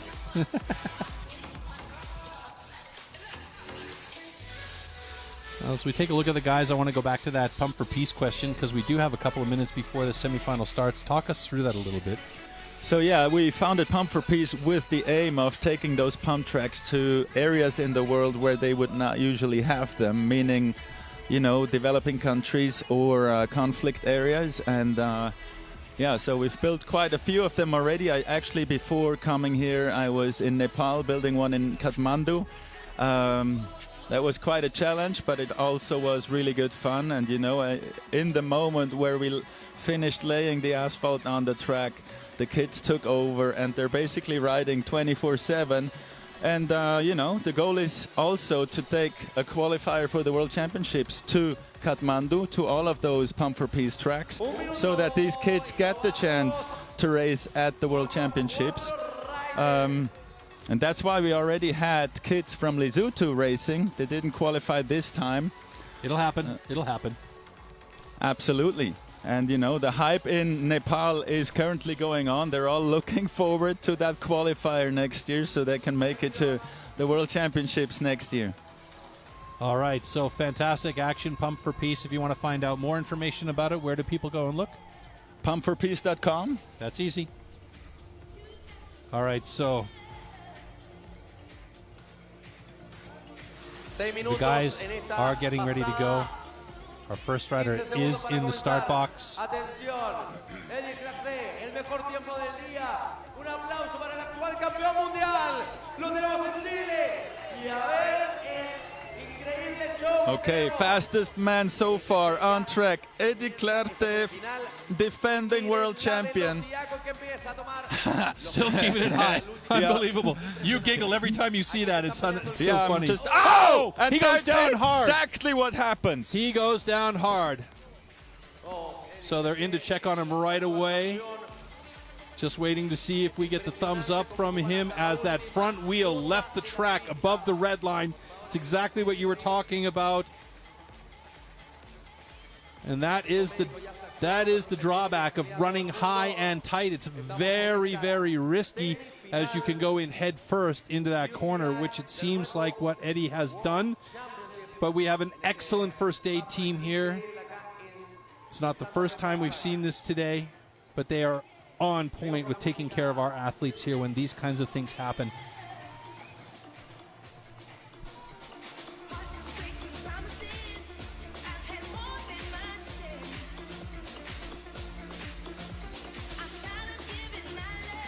We've said it all day long. He's taking so much risk riding those turns above the red line. Yeah. I was hoping for him that it will all play out fine, but it was just too big of a risk right there. I mean, the advantage now goes to Niels, but that's the last thing that any of these guys want to see. They want to battle this out fair and square with everybody getting times on the clock. So none of these riders, athletes, and friends, because this is a big family, none of these guys want to see this happen. And I can already see Niels just walking into the back there looking a little bit shocked. They're all going to be shocked. This is not going to be fun riding like that. No. Well, let's hope he is fine.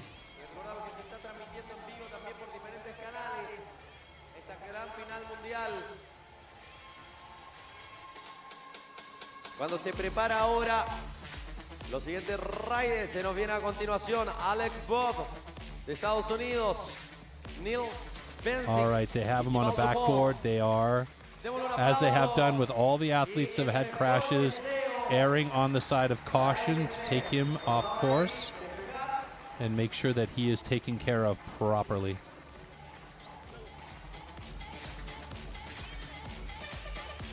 And this is one of the reasons also why these full-face helmets are a requirement for all riders that are competing here. And we also see that many riders are wearing a mouth guard, even though they do have a full-face helmet. The reason for that mouth guard is to prevent concussions, believe it or not.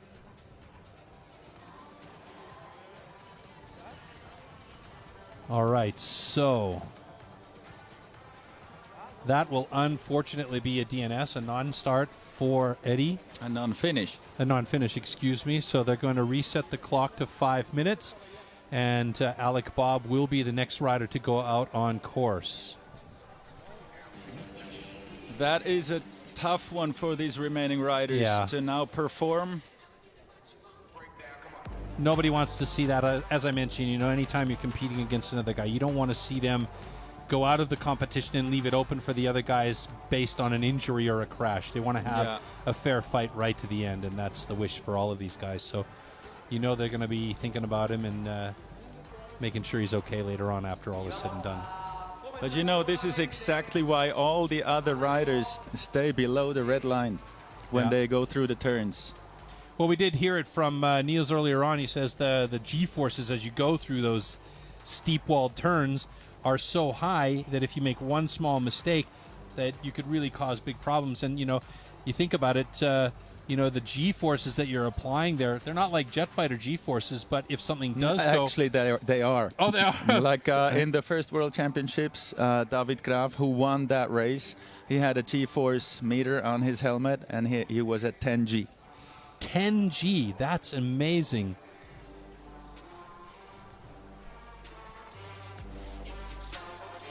All right, so there we see Niels.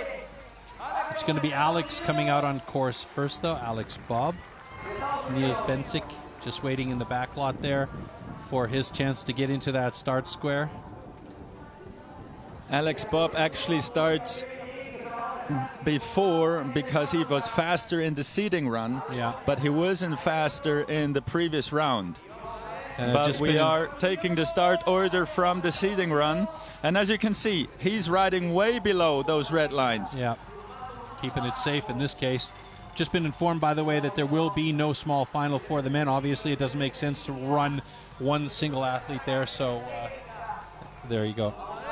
Very fast split time there for Alec Bob, below 11 seconds. Ooh, that's looking good for Alec. Oh yes, that is his fastest time. 23.276. Yes, that is his personal fastest time, and which means Niels Bensick, who is now on track, he needs to up his fastest time, because otherwise, well, he only needs to be in the top 2. He doesn't need to be the fastest one to go into the final now. Yeah, but he's got one more athlete coming out on course after him, so he needs to make sure that he's definitely faster than him. It's like when you're running away from a bear. I don't need to be faster than the bear. I just need to be faster than the guy with me. So what is it? What is it? See?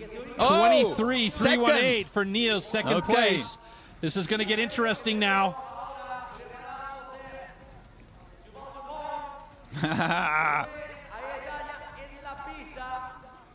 All right, what can he do? Can he go in between the two or even into the front? Thibaut Dupont. Ooh, he was high on that corner. Coming towards this one just in front of us. Came through it nice and clean. Down low in this last corner around the spy, our front section. Oh, a little mistake there coming out. He had a little bit of a front wheel wobble. A lot of a front wheel bubble, I would say. That's not enough. By far not enough. 23.778. So at the moment, Alec Bob and Niels Bensick are going to go into the final. That means Thibaut Dupont has 3 minutes time in order to recover and get back on course to try and do another run. My question is Niels going to go? Probably not. No, hey? I don't see this happening. I think there is the bronze medal already set. And the other two are just going to relax.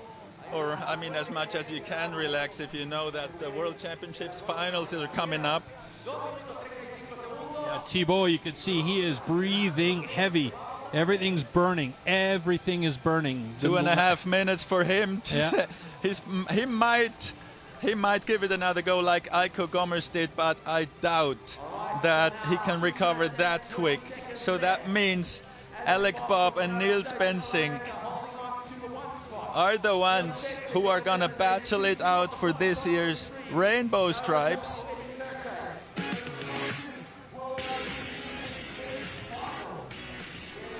Two minutes left. So let's take a look. This is Thibaut coming around this turn number 6. Just as he comes out of the turn, you can see his front tire just wobble a little bit right there. Oh, he got lucky. But even before that, there were a lot of wobbles. You can see that his bike didn't really go straight. It was always going slightly zigzag, means he was just putting in too much effort. And not staying clean anymore, not staying smooth, and that's what it takes. Smooth is clean, clean is fast.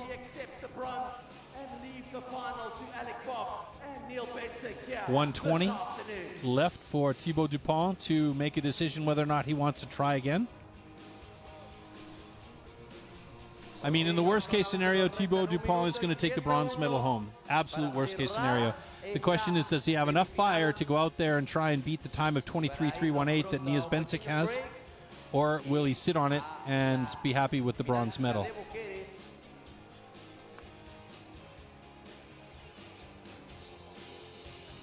50 seconds. Will he even try? He knows he's burnt out. He knows it. So the question is, will he even try? Tenemos solo 40 segundos acá, señoras y señores. Necesitamos, por favor, que bajen todos los drones. Ningún dron puede estar arriba. 30 seconds to go. Ya está sobre nosotros. And the time is Thibaut coming back or not? Is he coming back? It doesn't look like it. There's not a lot of activity going on back there to indicate that he's going to be moving to the front of the line and get in that box. 15 seconds. I don't think he's coming, is he? I think we have a UFO here. Everybody's looking up. Everyone's looking up into the sky.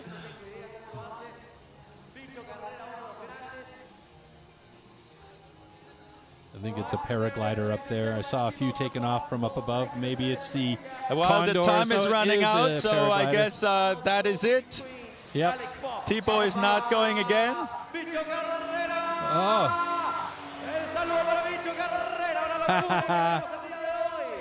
Un aplauso para Bicho Carrera. They don't even call that paragliding now with a motor. What do they call it when it's got a motor attached?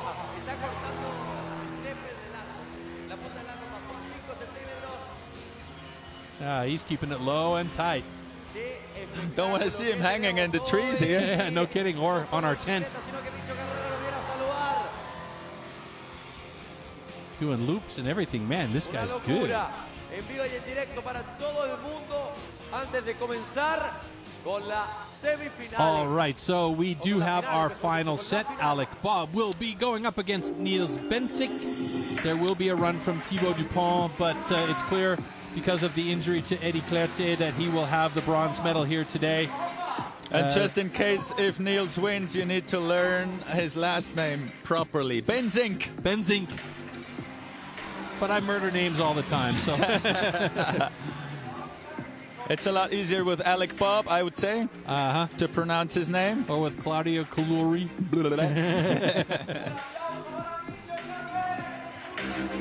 And there is Eddie again. Not sure if we're going to see that crash again. We don't want to see it, nobody actually. wants to see that. That's bad juju, man. Alec Bob looking really good, though, as he was on fire through this section here. Yeah, that was almost perfect run from Alec Bob there, but also from Niels Bensink. So there could be a major upset because Alec Bob came in and just absolutely had a fantastic time.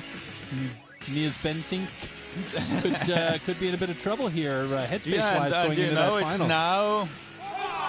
It's now whoever has the strongest muscles. You know, like they both laid it out already. We know what they can do.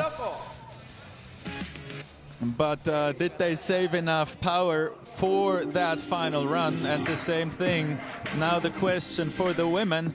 Small final, we know that Aiko let it out too much already, so she didn't make it into the big final. Going into the small final now for the bronze medal. All right, looks like we're heading over to an interview. Oh, it doesn't look like we have the camera ready for the interview, so we're going to wait on that one. All right, so we are going to an interview, and we'll head over to Tommy right now. Thibaut, amazing performance today. It really looked like you were struggling all week with the track. It felt like it was all clicking today watching you ride today. Is that how it was out there? I hate interview. No, the track was really difficult. And really, I feel really tired. I almost crashed at the last lap, so I say, okay, I stop here. But yeah, the track is so fast. You see the crash of Eddie. And I'm really happy for this third place. And thank you, everybody. Thank you. Amazing performance. Third place, 2 years in a row. You got to be ecstatic. Very consistent. Is there any people you'd like to give a shout out to, your sponsors or anyone back at home? Yeah, first my parents. They help me all the year, all time. And I'll be nothing without them. Red Bull Pump Track, who do this amazing event. And all my sponsors, like Bien Anti-Basket. It's a local shop in France. For my bike, Sodicycle and US Pro Bike. For my gloves and helmets, Fly Racing with SCMC. And everybody in France, all my supporters, my friends, my girlfriend, everybody. Hey, thank you very much. Amazing performance, and we'll see you on the podium. Yeah, thank you so much. Thank you, everybody. That was like an Oscars speech there from Thibaut. All right, so moving on now to our women's small final. And as I understand, this will be one single run is all they get. So they have to be on point, correct? Yeah, there's no more games here. This is one run only that counts.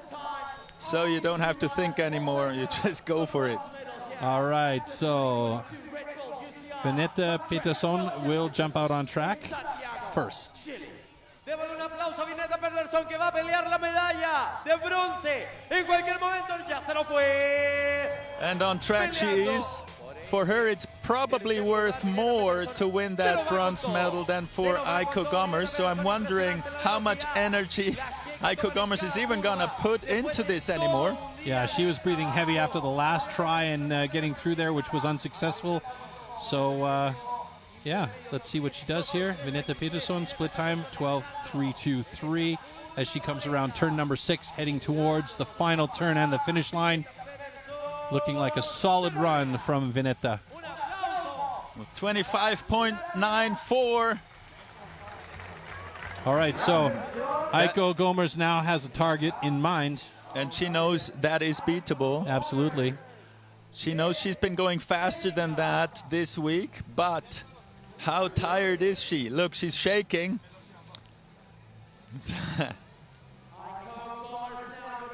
Yeah, she got to keep a little bit left over One more for run. this. One more run for today, and then you can go relax.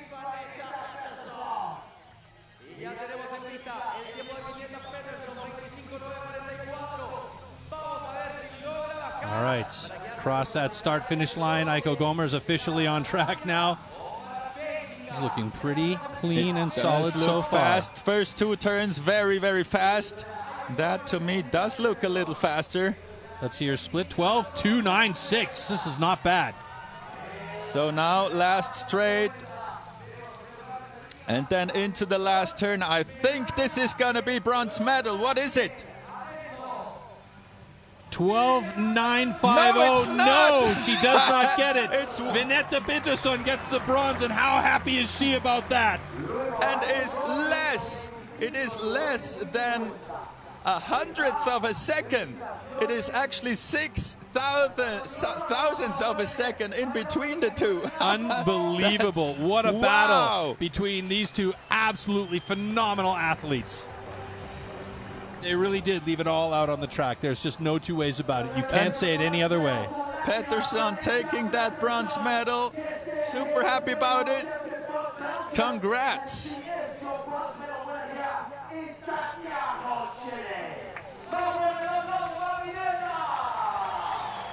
There is her run again.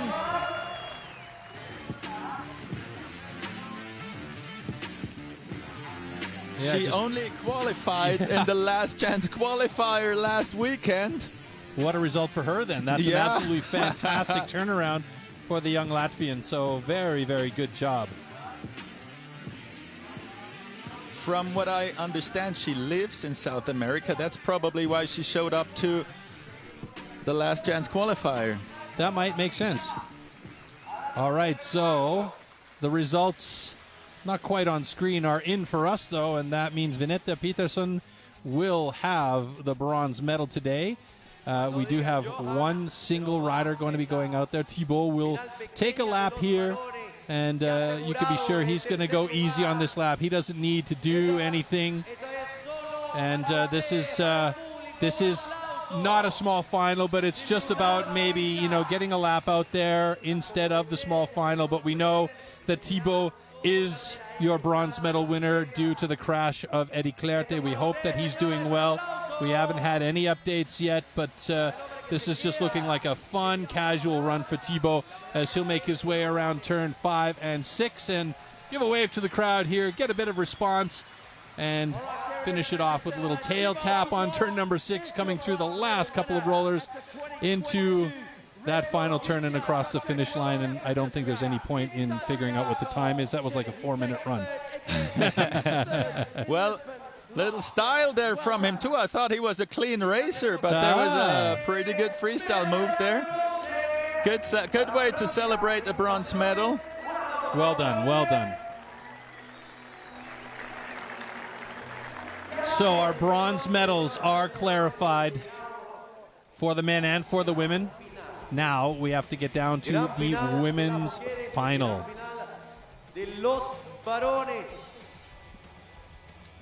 Can Krista von Niederhausen take her second World Championships title, the first official one? Official, the first rainbow stripes. Or will Sabina Kozarkova spoil that game for her? Sabina was looking very good yesterday. You mentioned this as we were talking off camera as well, that you wanted to bring her up because she surprised you in the way that she was riding this course. Well, I guess she surprised everyone by taking that lead yesterday in the seeding run. But so did Krista. She stepped up her game big time today. Did she ever? And you know, like I was thinking, you know, okay, there's the favorites that we talked about off the hop on the start of the show. None of those favorites are in this final. Interestingly enough, and we've had a little bit of a shift around for the men as well. So it's been I would say a good competition because it shows the skill level is so close together. It's anybody's game. So don't confuse the numbers here. Number one, Krista von Niederhausen. She's not actually number one because Sabina won that seeding run yesterday. But the rule is that the slower rider from the seeding run has to go first, so the faster rider from the seeding run can actually react to whatever happens with the first rider on track. So von Niederhausen will be our first rider on course, and there you see Sabrina and Krista. Will go second. Good luck, ladies. Y ahí Krista von Niederhausen ya se prepara, un aplauso para ella, campeona del 2018. So that it is, no more games, no more tactics. You gotta lay it out. All you have. This must be your best run of the day if you want to take those rainbow stripes. All right, Krista von Niederhausen dropping in. Here we go. She goes. This is for all the marbles. The gold medal is on the line. Crossing the start line here, and there we go. She is on track. This is the final run of the day. Krista von Niederhausen going for those rainbow stripes. Is she able to make it? She's coming around this corner right in front of us. What's the split time going to be for Niederhausen? 12.346. Pushing hard, that last straight coming up now. Last corner. Come number on, 7. push, Here we push, go. Push. Oh, very Let's high check in the that time. turn. And the time is 25.586. That's a solid time. It's solid, definitely beatable. It's definitely beatable. Oh, this is gonna be so tight. And the way that Sabina has been riding, she can see light at the end of the tunnel as she gets ready to drop. Will she be able to do it? Will she be able to focus that much? Sabina Kozarkova dropping in right now.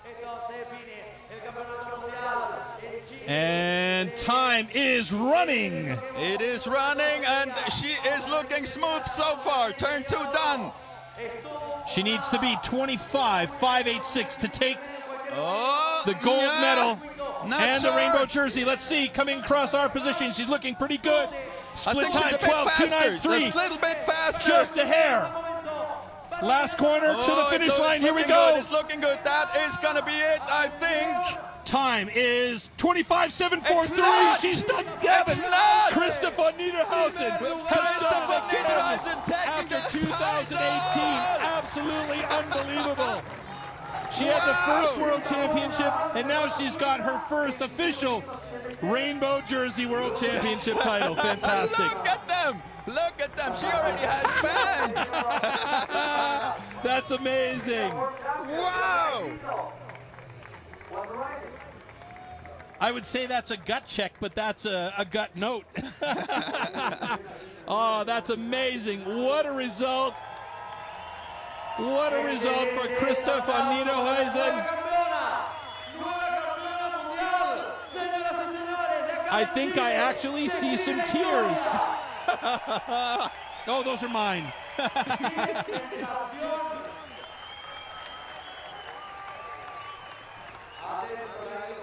What a fantastic job she's done today. I don't think she can even believe it.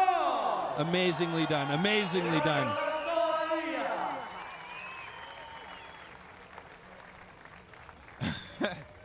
There goes the interview with Max preparing. Quick replay there, and you know that she's going to be breathing hard through this interview, trying to hold back the tears probably. Let's see what Krista has to say when Max gets the mic in front of her. She did perform when it counted. Gonna have the interview with her in a second. What a reaction. Perfect.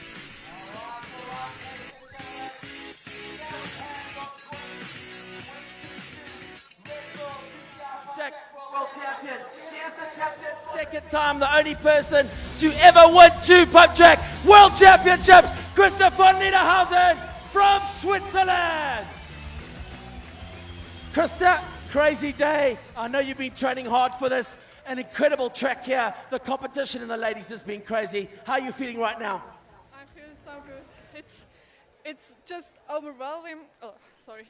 Overwhelming how many people are here and are happy for me that I could achieve this. And that's just, yeah, I'm out of words. It's incredible. I'm so happy. The ladies' field has been absolutely incredible this week. The competition continues to get better. Just a word to all the other girls taking part here this weekend. So it was so hard to come here. And I mean, everyone did so well. Yeah, I love to race every year, and it's getting harder every year, and that's so cool for our sport, and yeah, just amazing. There you have it, ladies and gentlemen. Krista von Niederhausen of Switzerland, your 2022 Red Bull UCI Pump Track World Champion!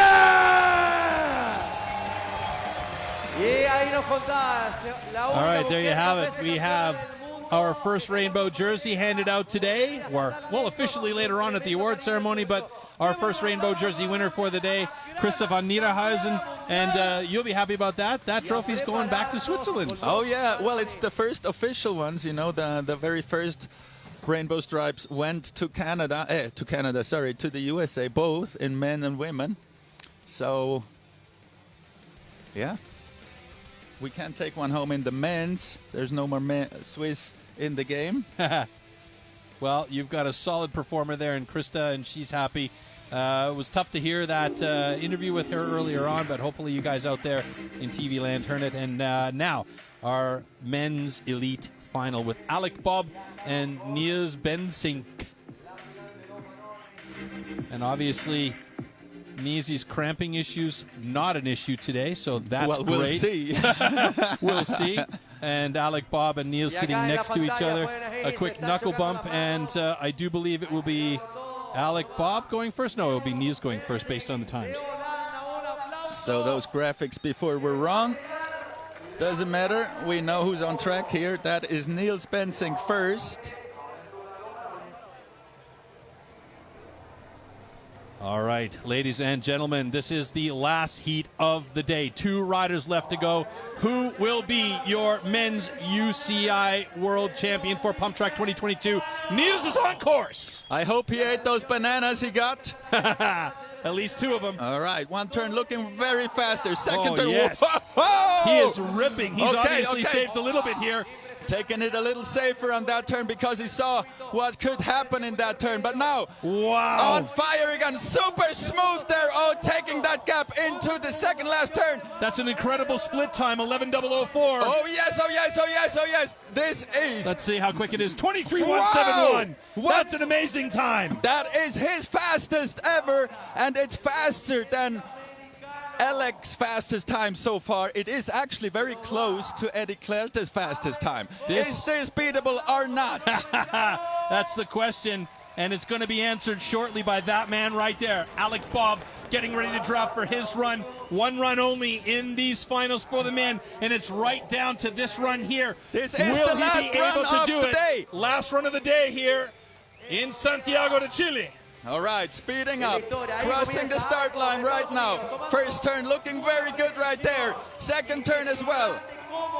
Safe in the third because he also saw what happened in that third one before. Looking good coming up to the split time. 10.962! Split time is faster! Split time is faster! Unbelievable! No way. Could this be Alec Bob's day? It could be, and it might be.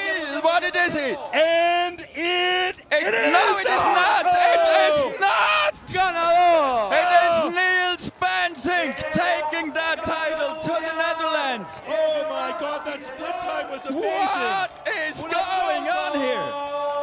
Niels Bensink is your new UCI Pump Track World Champion with a time of 23.171. Alec Bob looked like he might have taken it at the split time because the split time was a little bit faster. But I'll tell you what. Overcooked it maybe. Overcooked it in the last couple of meters, just lost the bucket. Wow, congratulations, Niels. Niels the Banana Bensink is your new world champion, and he looks emotionally drained, but happy as a clam. Fantastic. Oh, he needs to let that sink in, eh? What a journey. What an absolute fantastic day for him. Coming back from, I won't call it tragedy last year, but wow. What a way to get this really under his belt. Fantastic job by Niels. Let's take a look back at some of the highlights from Niels' run before we head over to Max in the interview with our new men's UCI Pump Track World Champion. And again, look at how low he rides those turns. He's not going anywhere near that red line. He stays way below it. It's first of all safer, and second of all, as I said, it might be actually shorter. You know, but as he said also, the G-forces are going to be even crazier down there. All right, let's go over to Max, who's with Niels, our champ. Niels Bensink, ladies and gentlemen, your 2022 Red Bull UCI Pump Track World Champion right here in Santiago, Chile, South America. Let's give a big round of applause. Niels, I know this has been a long time coming. You've had 2 fourth places at the last 2 World Championships. You've really been working hard on this. This bike that you're riding is just in incredible condition. You're in great condition. This is deserved. How are you feeling right now? Man, I love this sport. Pump track is just awesome, and this is what I want for pump track. It's the best thing ever, and I worked on it so hard, like training, different bike setup. I tried everything, and after getting 5th, 4th, 4th, I felt like there was some kind of a fluke on it. But finally I got it done, and I'm so stoked. Like, can't believe it. You've been to all 4 finals in the last 4 years. How does this one stack up against the other ones you've been in? I mean, I won, so it's the best one, and it was also the hardest one, I think. Like, last year I cramped up, and after that I tried everything. I read so many things about cramps, and even now with doing all that work, it still hurts. So, shout out to the fans back home in the Netherlands, in Canada, and also to the fans here in Chile. It's been a great day. and one more thing, we love you, Eddie. You got this. All right, there you have it, ladies and gentlemen. Niels Bensink, your world champion in 2022. Well done. All right, there you have it. We have our new world champion, Niels Bensink. And the little detail, he's actually not riding a 20-inch bike. He is riding a specially made for this event 22-inch BMX. So it's not quite a cruiser, but it's not quite a BMX. And it's not quite a 26-inch mountain bike either. So it is the world champions, the Pump Track World Champions bike. Well, there you go. Maybe that'll be the new standard for Pump Track down the road. Well, you know, it's a young sport and things might still develop. Who knows? Definitely, and it is absolutely a fantastic sport. Come on, there's no two ways about it. The excitement of the racing on course, the way that people get involved in it from the outside, and it's not just an elitist sport. Anybody can get involved in it because the pump tracks are so easy and so accessible for everybody, even on inline skates or skateboards. As we take a look back at Alec Bob's replay here. Of the silver medalist. Yep.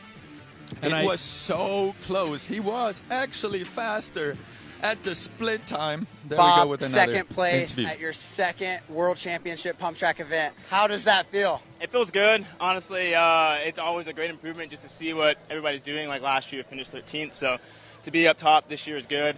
But the competition's getting tough. Like, guys are putting in a lot of work similar to what the elites are in BMX. So the competition's just stepping up each year, and excited to be a part of it.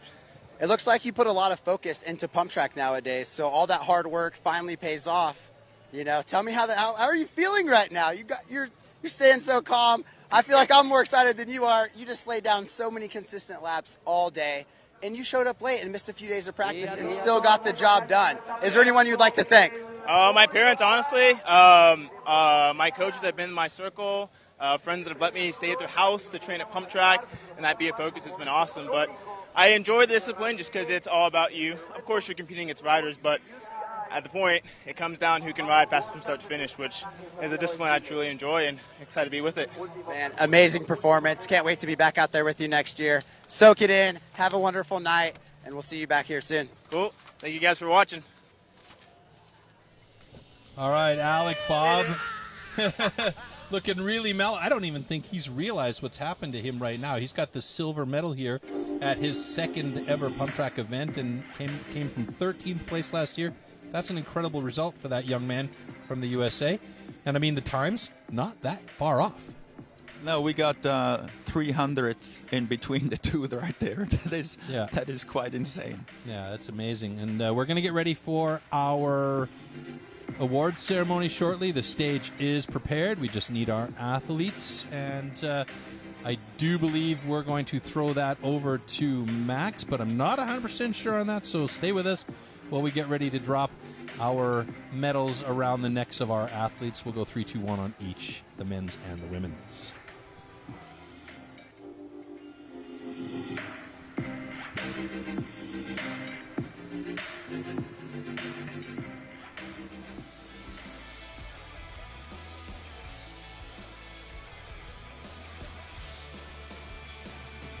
Y en cualquier minuto ya comenzamos con la premiación para que nos acompañen. So while we're waiting for that, we can talk maybe a little bit about what's coming up. We're already lining up the qualifiers for next year. A los dos nuevos campeones mundiales.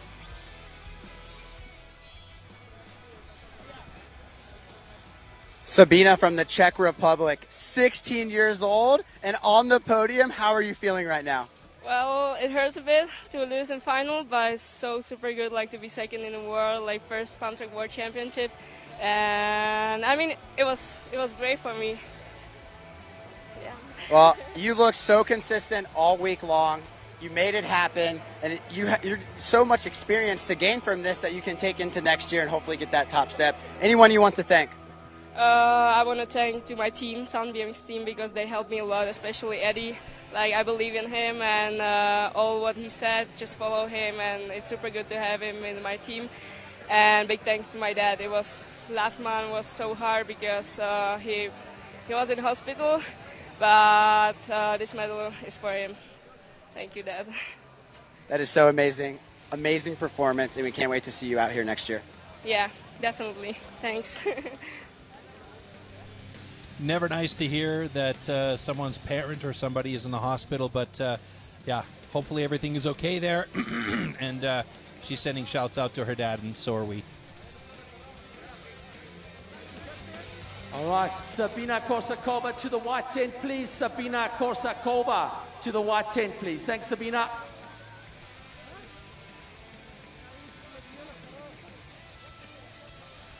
It's always a mission to get those riders to that podium.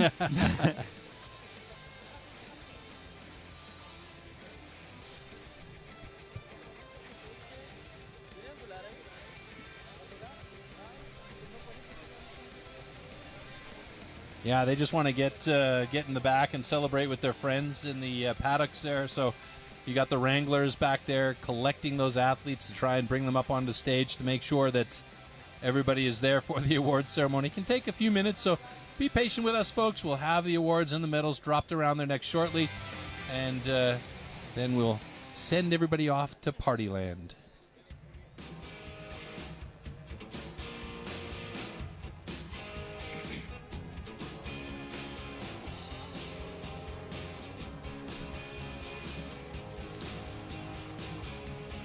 And if you're interested into trying to qualify for one of these finals, we'll inform you on our channels on Instagram and whatever there is where those qualifiers are going to be.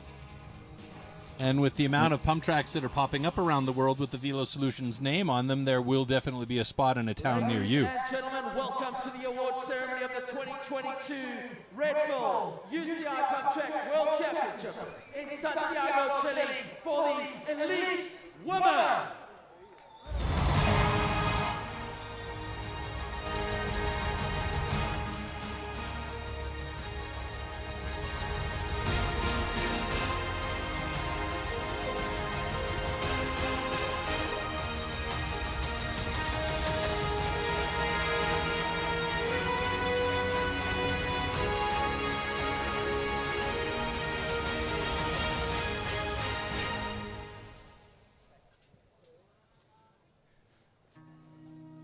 The medals and jersey will be presented by Mr. Marco Borri, President of the National Cycling Federation of Chile. In third place and winner of the bronze medal, representing Latvia, Vanita Peterson.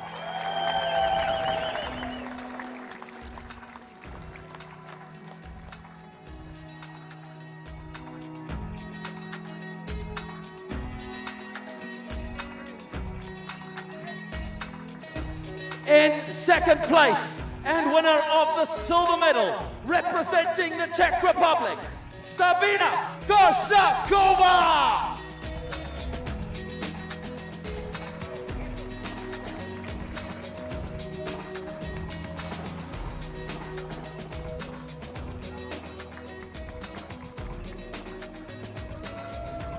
And now, ladies and gentlemen, in first place, your UCI World Champion and winner of the gold medal, representing Switzerland, Krista von Niederhausen.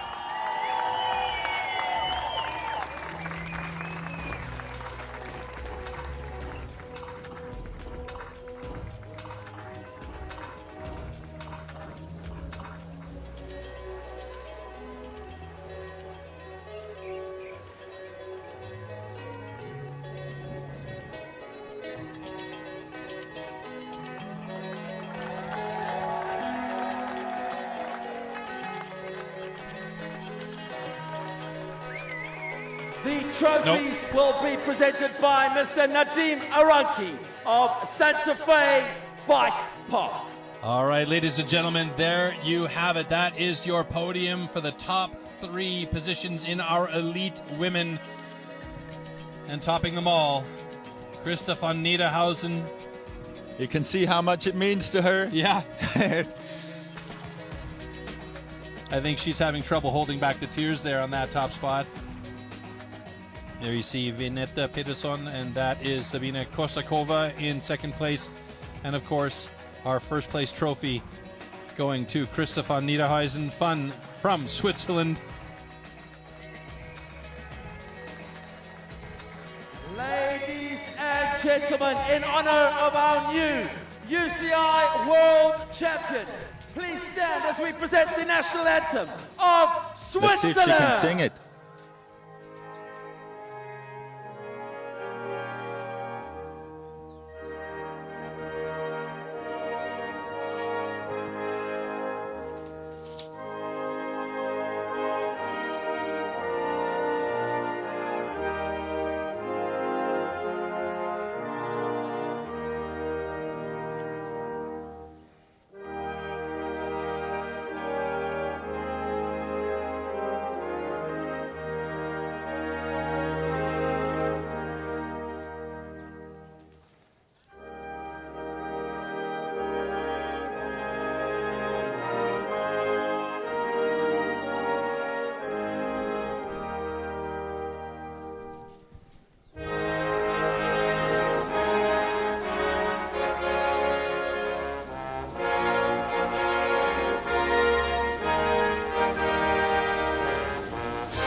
She Ladies made and it. gentlemen, No tears. one more time, Congratulations, Krista.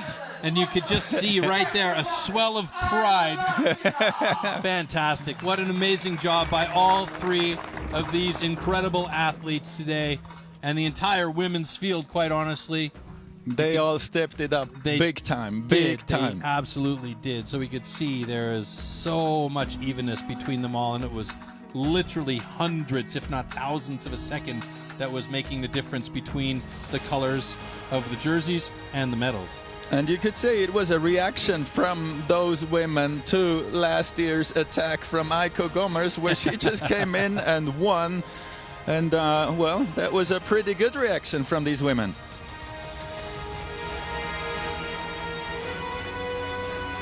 So last-minute podium shots from our photo crew out there, and then we will bring up our top three men and the awards ceremony there. And that will end a fantastic day here in Santiago de Chile at the Santa Fe Bike Park.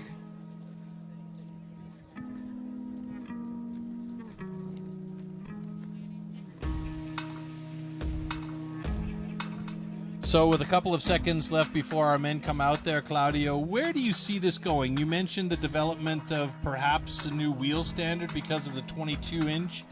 Perhaps this is a way for things to develop in a way that balances out the bikes between 26, 24, and 20?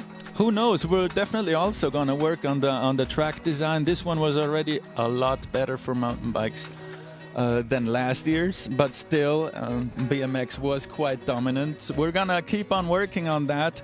But as you see, it wasn't actually a 20-inch winning. It was a 22-inch winning. So it's still bigger wheels. So they're BMXers there.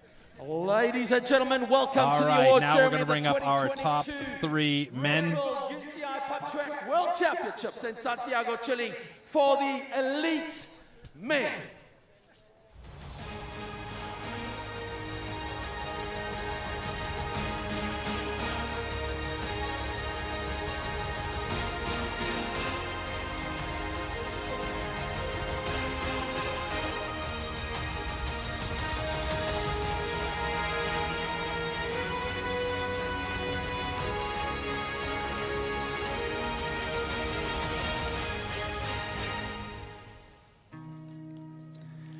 The medals Got the and Netherlands, jersey will the be USA, presented by and Mr. France Marco up there. President of the National Cycling Federation of Chile. In third place and winner of the bronze medal, representing France, Thibaut Dubois.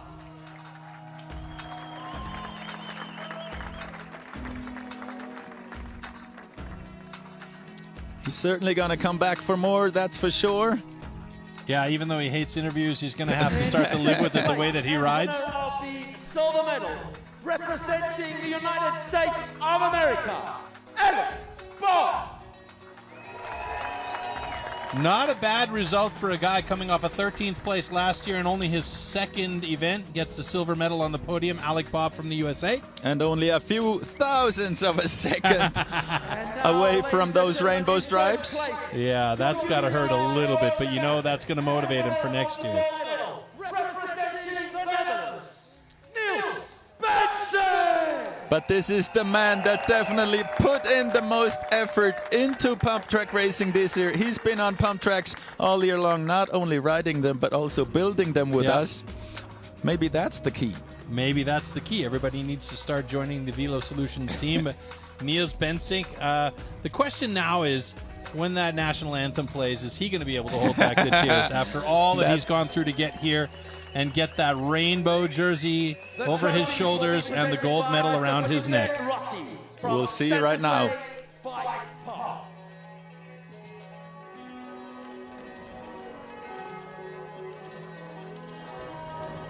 He's holding them back already now.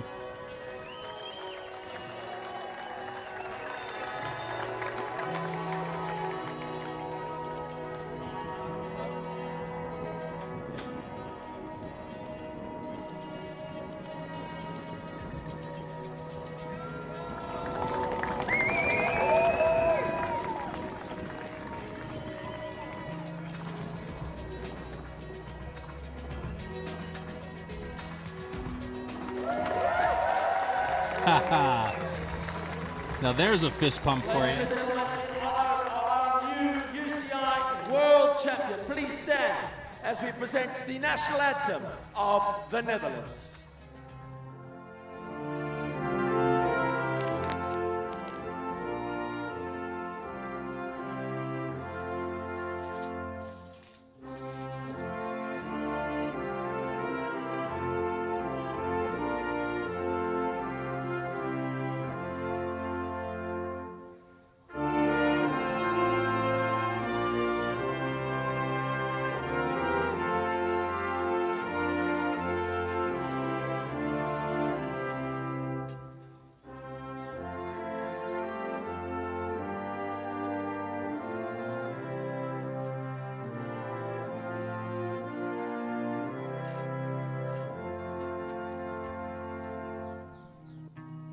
Let's give a big round of applause, please, ladies and gentlemen.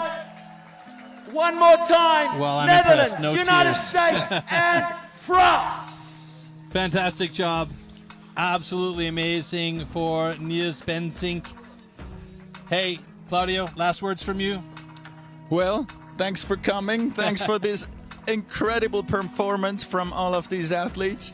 I'm really, really impressed by the speed they're going on this track. It's insane, and I have no idea where this is going because... All right. Fantastic job, everybody. We hope you enjoyed our show today and the racing here in Santiago de Chile at the Santa Fe Bike Park on this Velo Solutions track. On behalf of Claudio Caluri and our fantastic sideline reporter, Tommy Zula, I'm Troy Mannering signing off from Chile. Till next time, take care, everybody, and ciao. Thank you.